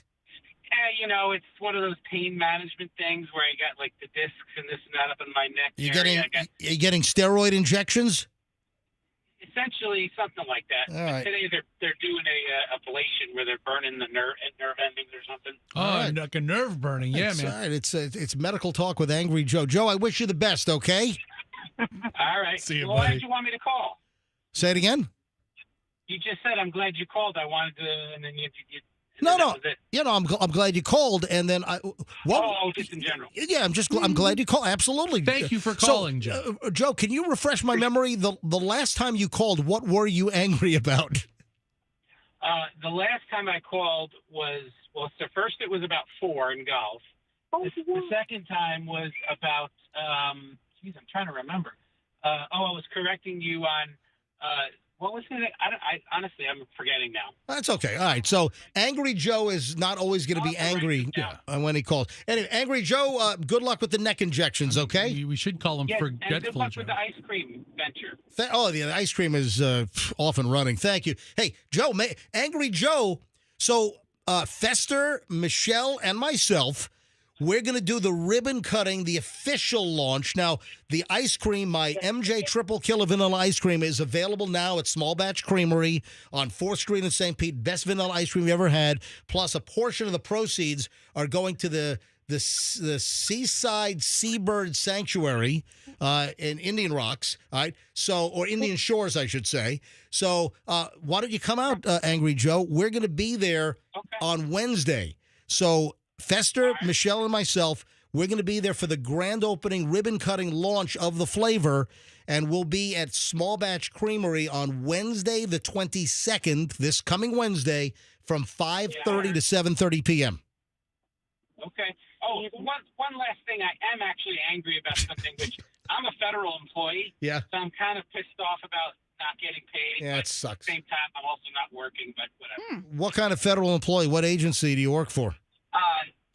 What I still call the Department of Defense at McDill. Gotcha. All right, so DOD. So you're not calling it the Department of War. I refuse. All right. I'm a little bit anti-administration. All right. Well. Very. All right. Well, thank you, Angry Joe. Have a good day. Okay. See you later. All right. Probably shouldn't say that out loud right now, Joe. Just saying. Let me. Oh, I got a text. So Luigi from. What do you say? How do I pronounce Trattoria? Right? Anyway, I forgot what he just said. Yeah, the first one. Trattoria. So Luigi just texted me that the Lombardy region is coming up soon. Oh wow! At Trattoria, whatever it is, Pasquale, South Tampa on West Shore. Big night is every Wednesday, 4 times a month, 7-course meal. And he picks a different region of Italy every Wednesday night. But there's only like a limited number of seats, so you got to make a reservation. So, Michelle, I guess we're going soon. So thank you, Luigi, for texting me. I gotta get to the honeypot shammy scammy story, but hang on. I want to call Chris. The engineer? Apparently HBO Max is on PTO. You know what? I need PTO. You have it. You should take it. Yeah, I need PTO. That's what I need. You're going to be taking plenty of it probably starting, I don't know. December 31st? Are we in the final months here at the MJ Morning Show? I guess we'll find out. Let me call Chris real quick. Chris is the engineer who's not on PTO. 1941. Calling up Chris. Listen, we want to move into the new studio, but this is a major problem. If he's listening, he might not pick up. I don't know if I know anything about HBO Max being on PTO. Okay. All right. Hey, Chris. Ladies and gentlemen, Chris, one of our engineers, a very good engineer. I've been in this business 42 years, and Chris is good. Chris knows exactly what's going on. All right, so Chris, the new MJ Morning Show studio right down the hall is ready, but you guys did not want us to move into the studio because there's not 100% confidence in the new phone system, and you were afraid that the phone system would not work during the MJ $100,000 cash code contest to try to crack the code in the safe. Correct? Correct. All right. And as we speak right now, I'm having issues with our sister station down the hall. We know. That is on the new phone system. So I'm glad we didn't move you. All right, but hold on a minute. But this is a phone system that it doesn't matter whether it's now during the contest or whether it's November 1, because I'm probably going to have something even bigger in November. I'm working on that. And what's going to make the phone system work? All right, Chris, listen, I want to move into the new studio. I want to take this old phone system and move it into the. I don't want the new phone system. Just abandon the new freaking phone system. Yank the drop-in out of the console, or just leave it for decoration. I just want the old Telos system, which works every single time for the last 40 years. Just put the old phone system in the new studio so we can move into the damn place. Well, we're going to make a pivot today. I'm trying to get the developer from France, who you know. Yep. And our vendor. Hold on. Look, the phones are. Hold on a minute. So you might have a solution? Look, isn't this ironic? Just like that. And they're going to pay for it. Hang on a minute. You believe it or not, we're talking about phones, and you're dropping out. Yeah, Chris, we heard nothing you said in the last 30 seconds. Chris, what's the solution to get me into the new studio? The phone vendor is going to have to do something with different hardware, and we're going to have to just switch systems. All right. Obviously, the problem is with this particular system that works with the equipment that corporate has bought us. Yeah. And they're having problems in Philadelphia. Yep. They're having problems in Philadelphia. We're having problems down the hall, and we don't have a solution. So I'm working on getting all the principals involved on the phone today. All right. So this is it. This is the last straw. This is it. Correct? What, it better be. I mean, I'm tired of dealing with this. I wanted you in that studio months ago. I know, and people are thinking I'm fibbing. People are thinking I'm lying. You're not. People are thinking. All right. There, you heard it straight from the engineer's mouth. Yeah, You're not lying. I'm not lying. Yeah, people are calling him a fibber. Right, Michelle, for once. All right. All right, Chris, listen, if it's an option to put this phone system right here, if it's an option to just move this into that studio, let's go, okay? It's not enough. We didn't lay in the infrastructure for the analog. Well, then lay it in. Then go back and lay in the analog infrastructure. Let's do it. I'll do it. I'll run 5 wires. Right, so you and I need to go down the hallway to Ron's office and ask for money, because that's we don't have the wire. Guess what? All right, well, we can't afford wire now. Okay. All right, Chris, I'll talk to you soon, but I want into the new studio. Get me in there with a phone system that works. We're working on it. All right, buddy. All right, thank you, buddy. All right. No, people are calling me a liar. Oh, there's no new MJ Morning Show studio. It's right down the hall. It's like it's ready for us, but the phone system can't be counted on. The new phone system. Jeebus. All right. Wow. You are mad. Yeah. I can't wait to hear Michelle's critique on today's show. All right. So, you know these honeypot stories, where like the attractive woman, attracts the older guy and then robs them blind, or sometimes it's like Gets them to send money or an affair exposure. I mean, there's all different kind of, I guess, variations. So this caught my attention, and I'm never going to be entrapped by this scheme. A sultry penthouse pet accused of attracting, luring in love-craving older men and then just ripping out their wallets. I mean, just knocking them over the head and robbing them blind. So this is a former penthouse model. She drives a Porsche. Okay. She's been busted, accused of targeting elderly, lonely men in the rich, posh Malibu neighborhood of, Southern California, burglarizing their homes once she gets inside. Oh, my God. So they know who she is. So she's July 2023 penthouse pet, Adva Lavi, 27, better known to, I guess, people that are into that kind of stuff as Mia Ventura Shoshana, or Shana. And she's been tied to this whole string of these look at Fester looking for her picture online. I found the news story of her. Yeah. This is like her driver's license photo. She's been tied to a whole string of burglaries, and she picks up older guys on dating sites and picks the targets. And then once she gets into their house, then just robs them blind. Suspect Lavi has been involved in a series of residential burglaries throughout L.A. County, targeting older men posing as a girlfriend or companion on social media dating platforms and applications. According to the L.A. Sheriff's Department, Los Angeles County, she's known to drive a black Porsche SUV and a white Mercedes-Benz sedan. Mia Ventura was also featured as 21st Century Penthouse Pet for July 2023, claims she was the first top Israeli OnlyFans model, according to profiles. Okay. And she's been identified as the suspect in these residential burglaries where she picks up these guys, meets them, kind of gets the layout, kind of, finds the where everything's hidden and where everything's stashed. Or the security issues. So she's finding these lonely guys that are, probably all shriveled and decrepit, right? Oh. And here you got this hot 27-year-old, model showing up. Mm-hmm. And then she's going back to the joint and burglarizing and ripping them off blind. She kind of has a young Penelope Cruz type look. Yeah, you know what? She does. She has it's a very good way to put it. Yeah.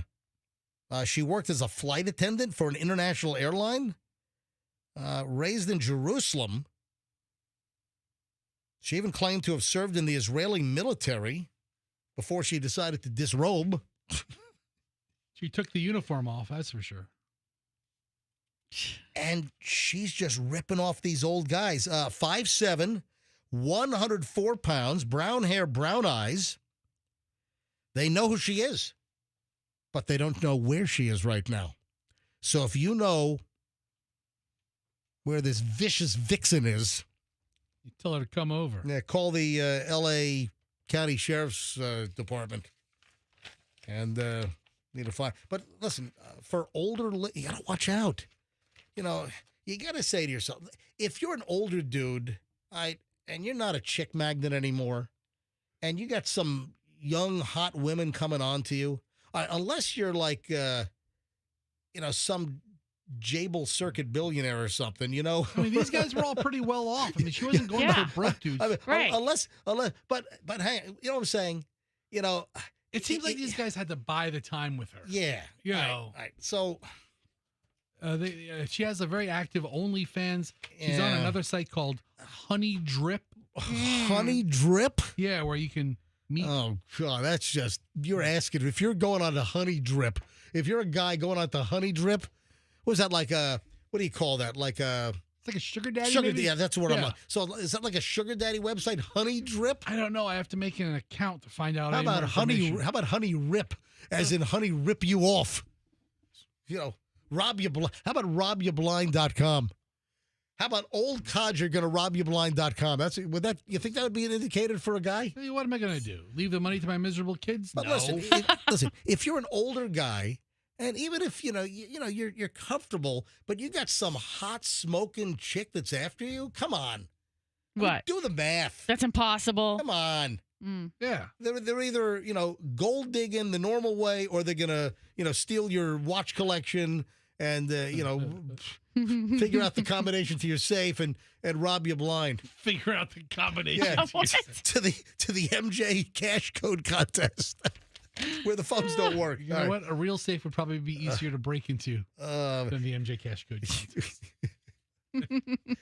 Please stop it. Stop it. I'm not going to lie. Yeah, and then here in Florida, another case.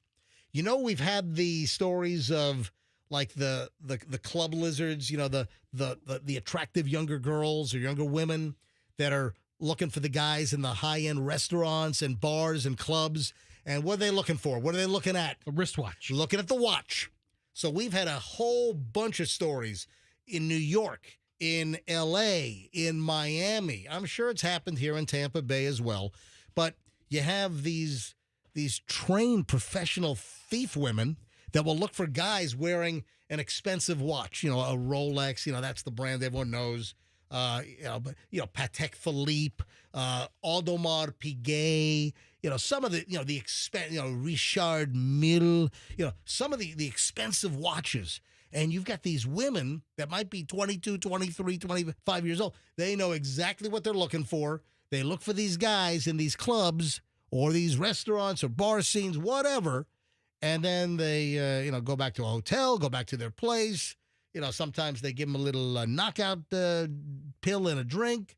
Guy wakes up and they're, $290,000 Richard Mille, maybe sometimes $500,000 or $1 million watch gone. Well, guess what? We have a bust down in Miami. Miami police have arrested a woman wanted in connection with at least 3 bad date Rolex thefts in 3 different South Florida cities. Why? She was known, she was on the run, and a sergeant in South Florida with a police department, a Miami sergeant, spotted her at a popular downtown nightclub last weekend. Yeah, she's working. Yeah. So she was looking for her next victim, looking for the next guy wearing a expensive watch to go take him for a ride. Take that watch. Hey, Meredith, come here real quick. Meredith from Middays here on Q105. Hey, how are you? Do you know any of these young, hot women that troll the clubs and the bars looking for guys wearing, expensive watches? Yeah, so they can rob them Yeah. and drug them? Yeah. Yes. That sounds like a good idea. I mean, it's not a bad idea, right? No, right? Yeah. Yeah. Have you know any of these prowlers? No, I've never had friends or anything that were doing that. But you've heard the stories, obviously. Yeah, You knew it. definitely. Yeah. Now, they caught a woman. So, Antronasia Jackson, 24 of Miami Gardens. Oh. Right.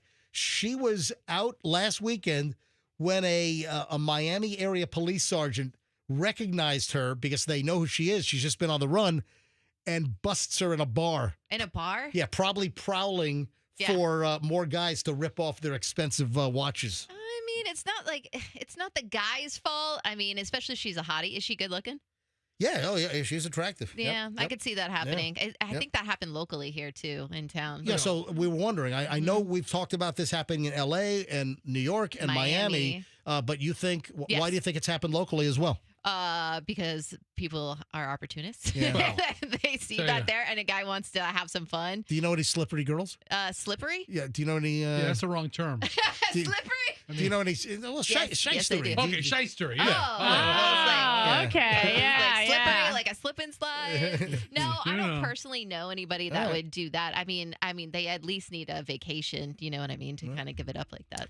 Oh, well, thank you, Meredith. No Always, problem. always great to have you. Meredith on here at 10 o'clock, right after the MJ Morning Show. That's right. Don't leave. Make sure you keep it here on Q105. All right, I'm gonna leave. There you All right. go. All Can't right. wait. So, My favorite show of the day. according to cops, in the first case, January 7, 2024, a guy was visiting Miami's Fontainebleau Resort on Collins Avenue and told police he met this Jackson lady at a hotel bar. The conversation ended up in his room. And guess what? It ended up with his Rolex gone. Yeah. See ya. Yeah, an arrest report states that Jackson became persistent about the two taking shots of tequila. The man eventually blacked out, woke up in a bathroom, and his Rolex watch was gone. That was a cheaper one. That was a Rolex Datejust at $14,300. Oh, and a Versace gold chain. Oh, well. Also ripped off. Yeah, then there are, multiple. Another victim, said that she ripped him off. Here's another one, $20,000 Rolex and $4,000 in cash ripped off. So, and then a sergeant. It doesn't say the agency, but it was a police sergeant that recognized her at a club down in South Florida over the weekend, and I guess hauled her in. So they finally were able to bust her. I once had my Casio taken by a woman I met at Bennigan's. Yeah. I was eating the Monte Cristo, and You she's know what? like, hey, You know what? Yeah, I had my Seiko ripped off from a girl at the Applebee's bar. Oh, no. Yeah. Boy, those Applebee lizards, you got to watch out. Yeah. They'll hit you up for a quesadilla appetizer. Yeah. Because you know me, You're fancy. I'm a pretty fancy guy. Yeah, you sure are. Yeah, I'm a pretty fancy guy. Yeah, we fancy like Applebee's on a date night. Got that Bourbon Street steak with the Oreo shake. Yeah, my Seiko's been swiped. All right, 9:25 at the MJ Morning Show. When we get back, it's the final segment, and we've got a lot. Oh, you want to hear a woman that's committed? Never piss off a woman, folks. If you would like to hear a jealous woman, the commitment of a jealous woman, oh, you got to hear this story next. Also, new Sean Diddy Combs news out. We got a lot. I have a phenomenal final segment piled next here on the MJ Morning Show on Q105, 104.7 FM. Plan B Air Conditioning is there for you when you need them. Air conditioning broken, you get a hold of Plan B Air Conditioning. If your air conditioning should be blowing cold and it's not, get a hold of the team at planbairconditioning.com. So go to the website, get the phone number and call, or just remember the number, 813-PLAN-BAC. If you have the need for an honest air conditioning company, hey, maybe you want a shyster company. Maybe you're looking for an air conditioning company that's going to rip you off. Well, then hey, go find them. That's not going to be the case with Plan B. If you want an honest air conditioning company for your air conditioning woes, and let's face it, it's just a matter of time, your air conditioning is going to break at some point. When it does, get it fixed at a great price with an honest company. Mention me, MJ. They'll give you 10% off. It's planbairconditioning.com. That's planbairconditioning.com. Get it fixed. Get it done right. The reviews are great. Listeners tell me they love Plan B Air Conditioning. That's planbairconditioning.com. And tell them that MJ sent you for 10% off. My friends at Banco. This is the company you want to fix your garage door. Anything garage door related at my house. So I've had a bunch of stuff done. Banco and LiftMaster, they wanted to introduce me to the top-of-the-line LiftMaster smart garage door openers. They put them in my house a little over a year ago. Phenomenal. It's app-based. I can open and close my garage doors like right now. Or if Michelle and I leave the house for the show and I'm like, hey, did I close the garage door? We can just look at the app on my phone and it'll show that it's open. I can see the picture. I can see the video. And if, let's say I'm I'm already on the St. Pete side from South Tampa, and I left my garage door open, I just go on my app and I hit close, and it closes the garage door. All right, that's a LiftMaster state-of-the-art, top-of-the-line, and I have them, and you ought to look into it, folks. Any garage door repair, you break a spring, that's the most common, tension cable, whatever. Kid runs through the garage door, get a new one. You want Banco. Bank on the best. BancoDoors.com. Oh, and also in a few minutes, I'll tell you how to win a brand new $2,000 garage door this month from Banco. BancoDoors.com. Tell them MJ sent you. 9:28, final check on traffic this morning here. Schreiner, we're back in a minute.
did there?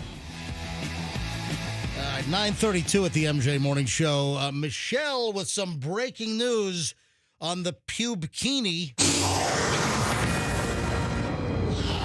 All right, so what you stumble across? Well, this is the Kim Kardashian horrific, like call 911 with an emergency band. Mm-hmm. This is the Kim Kardashian alleged Skims thong bikini with the front bikini part covered in hair.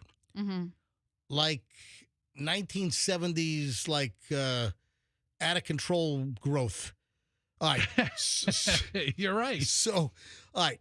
What did you just stumble across? Well, I was looking at that Skims thing, and it's Bethany Frankel, who is a Real Housewives of somewhere, but she's also an entrepreneur in her own right. She came up with the whole skinny girl concept, like the skinny girl margaritas, and now they have like the popcorn and she sold the business, but she kept the name. Bethany Frankel. Yes. Yes. Okay. So she's calling it clickbait. She's saying, no. You know what? This is the most ridiculous, absolutely absurd thing. She calls it out like we did yesterday, that it's kind of like Gwyneth Paltrow's vagina candle. So hold on. Is she suggesting it's fake? Yeah. That the reason why everything is sold out in every size, every color is because it's a totally fake product. It doesn't exist, and it's just clickbait. Yeah, it's clickbait. Wow. It's a marketing idea. But it gets out. I mean, I've been to the website 3 times in the last couple of days. I've never been to the site. And, I'm sure it has a lot of new eyes. Mm-hmm. And then you click on activewear, you click on underwear. You might see something. It might be kind of cute. You might buy something. That's all about driving the traffic. And I remembered reading an article about Gwyneth Paltrow. She actually gave like a class kind of seminar up at Harvard. And she said it's all about monetizing the eyeballs. The more eyeballs you get to the page. And if somebody, either the recent biography or an article that I read about her again, said that the kookier she got, the more crazier crap she put on her website, the more traffic it drove. Like people would, all of us rational people would be like, that candle's nuts. Who's going to buy that? Those marble eggs she's telling you to put up in your hoo-ha. Who's going to do that? Meanwhile, she's made a gazillion dollars off of that crap being presented on her website because it's all about monetizing those eyeballs. She gets eyeballs to her website, like Fester suggests. Yeah. Then you start to look at other things on the website. Oh, I do like that sweater. I might not buy that candle, but I'm going to buy the underwear or the book or whatever. Because it's a viable product. Right. And I almost bought a case of those candles. So I had some Gwyneth Paltrow story. Yeah, she doesn't like that biography. Yeah, so what do you know about that? It's in my pile here somewhere. Before I move on, and I've got a scorned person that is so freaky. You want to talk about commitment? I got a story. I'll talk about a commitment in just a second. Also, we're going to play the safe in just a few minutes as well for your chance at $100,000. All right. So what do we know? There's a biography on Gwyneth Paltrow. Right. And she is calling the biographer a hack? Yeah. That doesn't know what the hell she's talking about? Oh, she's so mad. First of all, who the hell is clamoring for a biography of Gwyneth Paltrow? I don't dislike her. I kind of like Gwyneth Paltrow. She's more net positive. Her Q score for me is higher versus lower. I mean, I like Gwyneth Paltrow, but I don't need a biography on Gwyneth Paltrow. Oh, what are you reading there? Oh, I'm reading the latest Gwyneth Paltrow biography. Can you just write a book about anybody? Yes. I'm just asking. If you write an unauthorized biography, can I write a book about any person? Dude, you can write anything you want. I'm just saying. Yeah, a lot of times it's an unauthorized biography, meaning that the biography subject is not a willing participant. And that was the case here. Dude, you can write whatever you want. She says the book totally missed everything. Yeah, calls the biographer a hack. Yes, but she also uses the word rubbish. And who uses that word in America? Well, it was married, all rubbish. She was married to a British guy for a while, right? Yeah, she was married to the Coldplay guy, right? I mean, wasn't she married to Chris Martin? Yes. They named their kid Apple. Yeah. Yeah. They needed that consultant, maybe. I don't know. Yeah, she said her husband, Brad Falchuk, who's a Hollywood producer, he says it's bad and it's really badly written. Yeah, she was married to...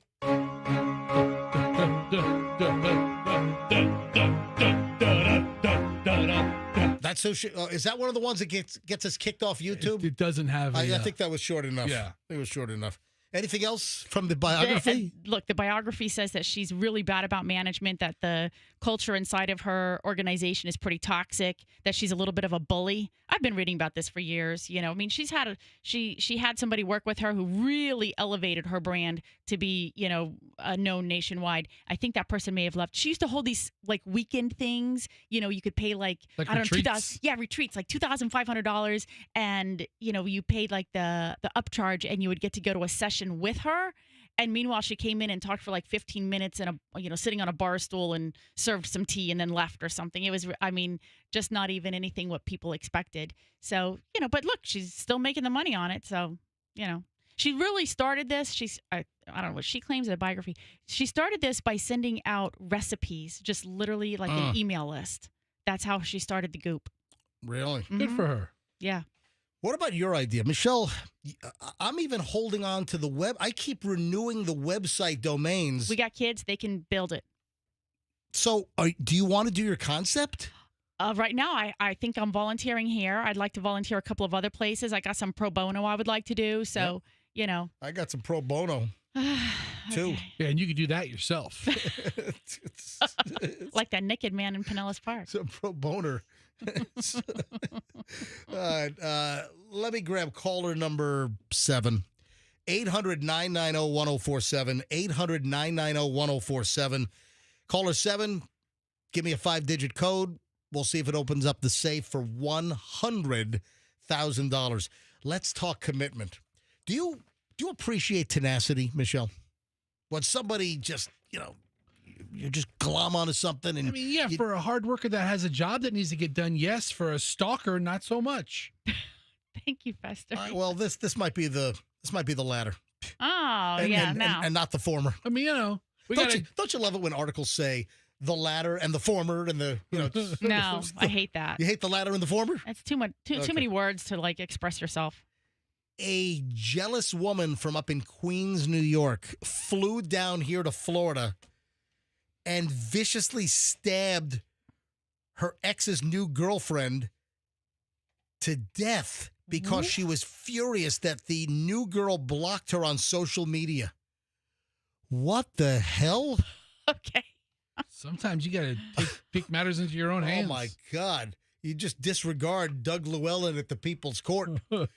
You take matters into your own freaking hands and don't take them to court. So, yeah, this woman from Queens flew down to South Florida. Sakinia Thompson found guilty of first-degree murder for stabbing Kayla Hodgson. So a 31-year-old came down to Florida and stabbed a 23-year-old dozens of times in an apartment in South Florida. This happened a couple of years ago, but I guess she was just found guilty. And it's because the new girlfriend of her ex blocked her on social media. Come on, Sakinia.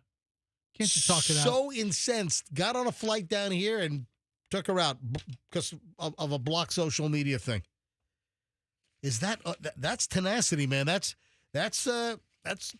goal driven. That's yes. You have a goal. You wrote it down. You want to accomplish it. Oh my God, that's she put it on her mirror. She visualized it. She manifested it. Oh God. All right, K-Fed.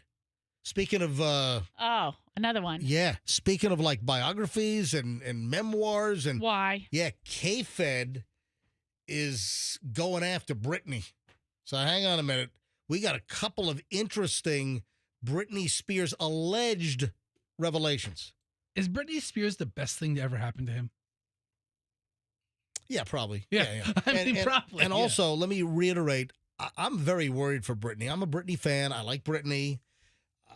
I'm concerned. I don't know how much longer she's going to be on the planet.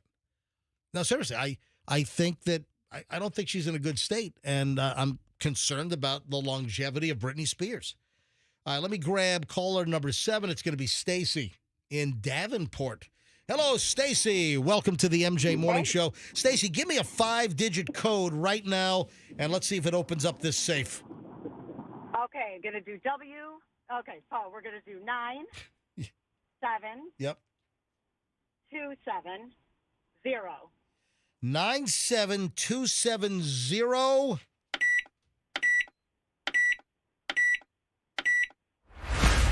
Did it open the safe? Oh, my God. No. Yeah, it didn't. Didn't. Thanks for trying. We'll do it again starting at 6:40 tomorrow morning, okay? Thanks. Have a great day, guys. Stacey, you have a great day, and I really do appreciate you listening. All right, on to Sean Diddy Combs and K-Fed. Yes, Fester. Martinique is the postal code for Martinique, 97270. You got to give me Hold on. You mean like the island? The Caribbean island? Yeah, Martinique. That's the postal. After you do the save contest, give me Martinique. Isn't that one of the Kokomo places? I think so, yeah. Aruba, Bahama, Jamaica. We'll take you to Bermuda, Bahama. Come on, pretty mama. Port-au-Prince. Port-au-Prince is in there. Port-au-Prince. I want to get a glimpse. Yeah, so. The Miss Martinique. I think so. Montserrat Mystique. Yes. Is that the line? I think that is the line. Martinique, the Montserrat, right? I don't know. You're like the 10th Beach Boy. All right, what do you know about K-Fed, Michelle? Just that he's releasing this, I guess it's more like a tell-all. Yeah. I don't know that it's really a Britney Spears biography. You know what? He's hurting for money. Oh, yeah. That's what it is. Because the kids they've aged out. The kids are like, what, 19 and 20? Yeah. So he doesn't get like payments for life? I don't think so. Hey. He's a fully, capable adult. Do you remember we were all talking about K-Fed? Remember Kevin Federline, K-Fed? Yeah. Britney Spears. Hey, K-Fed! Leave Britney alone! So what do we know? What do you have? I have a little list here of things that he's coming out with. So number one, K-Fed allegedly caught Britney Spears on the phone with Justin Timberlake the night before they were supposed to get married. And Britney's like, do you still love me? What? Kevin Federline caught Britney Spears allegedly on the phone with her ex, Justin Timberlake, just before they got married, the night before, back in 2004. Mm-hmm. And what was she asking? I was like, what's wrong? K-Fed thought she was talking to her mom on the phone. Uh-huh. But it sounded like she was having doubts about maybe marrying K-Fed, and was there still a spark between her and Justin? Was she going to pull out like the night before? And yet, he still married her. I mean, he had to. He had no choice. I mean, that's the that was the cash pot. That was a lunch money ticket right there. Yeah, I mean, that's you make a dash for the cash. I mean, honestly, then he wasn't in it for a legitimate, He might have really liked her, and I'm sure he loves his two sons, and he got paid. I just think that if he'd have done the honorable thing and said, you know what, babe, it sounds like you're not in love with me, so maybe we should, take a step back and not do this thing. Yeah. Then you know what? Maybe we'd be in a different place right now. Yeah, he'd be dancing backup for Gloria Estefan right now. Yeah, Britney Spears, his ex, K-Fed. Kevin Federline is rewinding to the night before their 2004 I Do, claiming that he got one hell of a shock when he caught her on the phone with ex Justin Timberlake, chatting with Entertainment Tonight about his new memoir. Yeah, the world was just waiting for a Kevin Federline memoir. Right? That's what we need right now. What you reading? Oh, I'm reading the Gwyneth Paltrow biography, and I'm reading the K-Fed memoir. Man, that's some literary genius right there. All right, you're making fun of this, but there's a lot of people that grew up in that era where I grew up in that era. No, you didn't. No, you you were already didn't. an old man when K-Fed. I wasn't an old man. Yes, you were. We're making fun of everybody. I was in my 30s. But there are a lot of people who are in their teens where Britney is this amazing. Think of the biggest star of your lifetime. That's Britney Spears to a lot of people.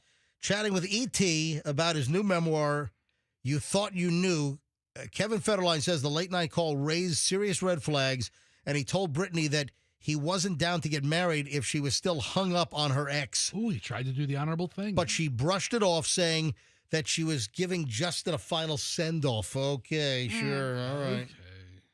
I don't think Justin Timberlake's going to like this, because every time he gets brought up into this, then that becomes like how he mistreated her.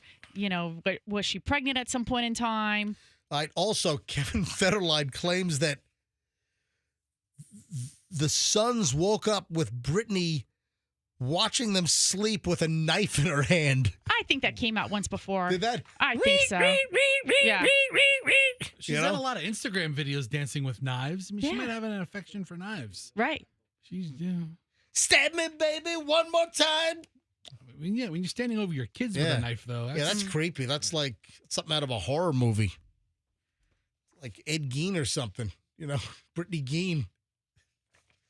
Oh, that's I like that. Brittany Gein. Brittany Gein. Reimagined. Yeah, reimagined. Combine I two like it. popular people and make a new creature. All right, something new on Diddy Combs. You know, we still don't know where he's going to be sent. Michelle, can you look? Hang on a second. Yeah, I think he's going to that place in New Jersey. The place he requested? Hold on. No, he requested Fort Dix. Yeah. Which is really a terrible name for a person. Why do you think Diddy requested Fort Dix? I mean, it's better than the Lube Lounge. I know that they requested Fort Dix, but there's nothing. Is there anything out that says that the feds are going to grant the request? See what we can find. Anyway, the reason why I'm bringing this up is that news is coming out about Diddy's strict conditions. So after his 50-month sentence, which it's not going to be 50 months. What is that, like 4 point, what do we say? Is that 4.1 years or something, right? Yeah, it's like 4 years, 2 months. Whatever it is. So he's going to get time served. So once they do the worksheet, he's going to have a year off for time served. And then with federal sentences, you serve at least 85%. So if he behaves well, Diddy could be out in just like two years and change from now. But when he does get released, very strict conditions, according to court documents which were filed yesterday. Combs will be under supervised release for 5 years.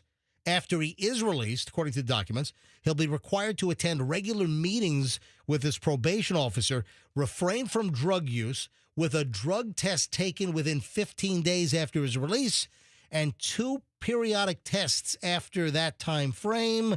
He must participate in an outpatient program that includes testing, an outpatient mental health treatment program, an approved program for domestic violence.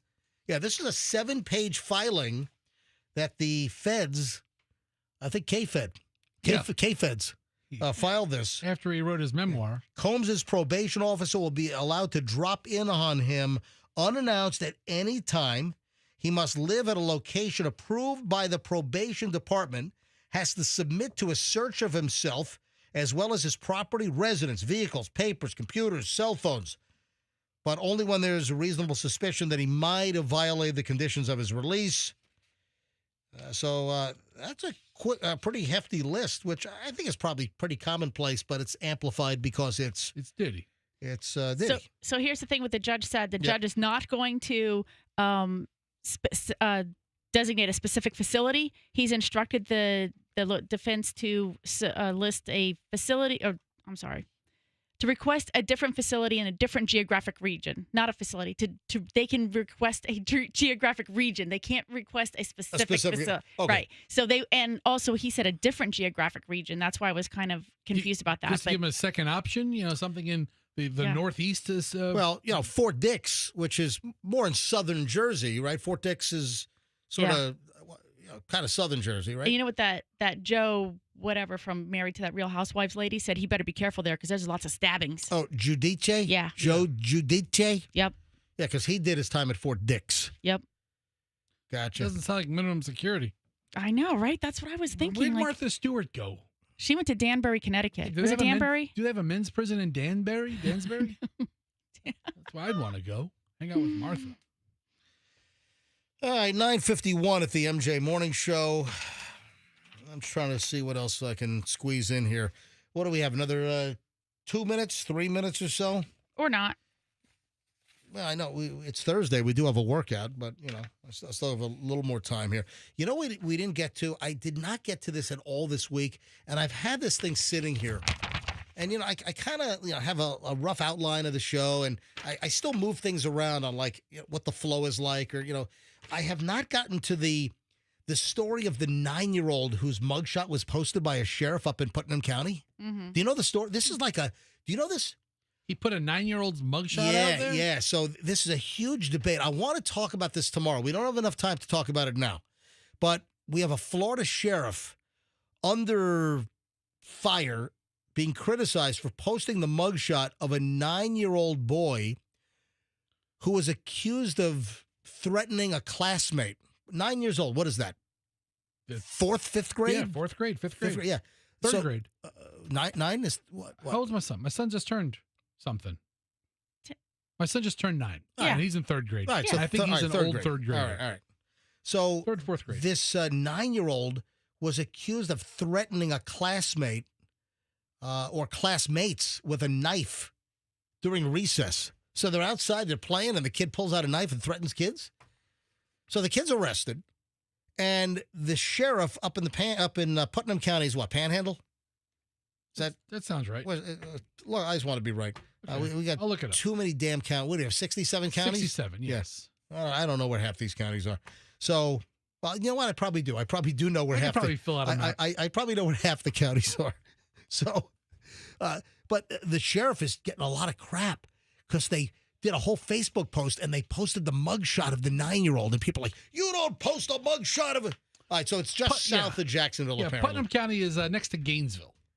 All right. Oh. All right, so it's not Panhandle. Yeah, we actually have no idea where it is. It's near Palatka. Palatka is in Interlaken.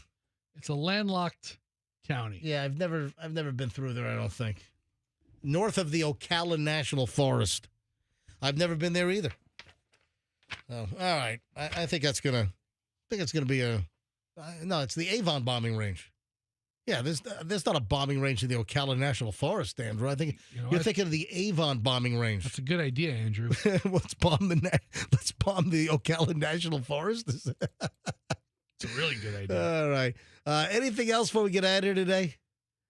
It's been a phenomenal day. I really enjoyed today's show. All right. Okay. I'm wrong. Andrew says there is what is it? Turn your microphone on. Hurry up. The Pine Castle bombing range. There is a Pine Castle bombing range in the Ocala National Forest. I stand corrected. I think we should bomb the whole damn forest. All right, 9:54 at the MJ Morning Show. We'll see you back here tomorrow. MJ Morning Show on Q105, 104.7 FM. Have a great day, and let's be careful out there.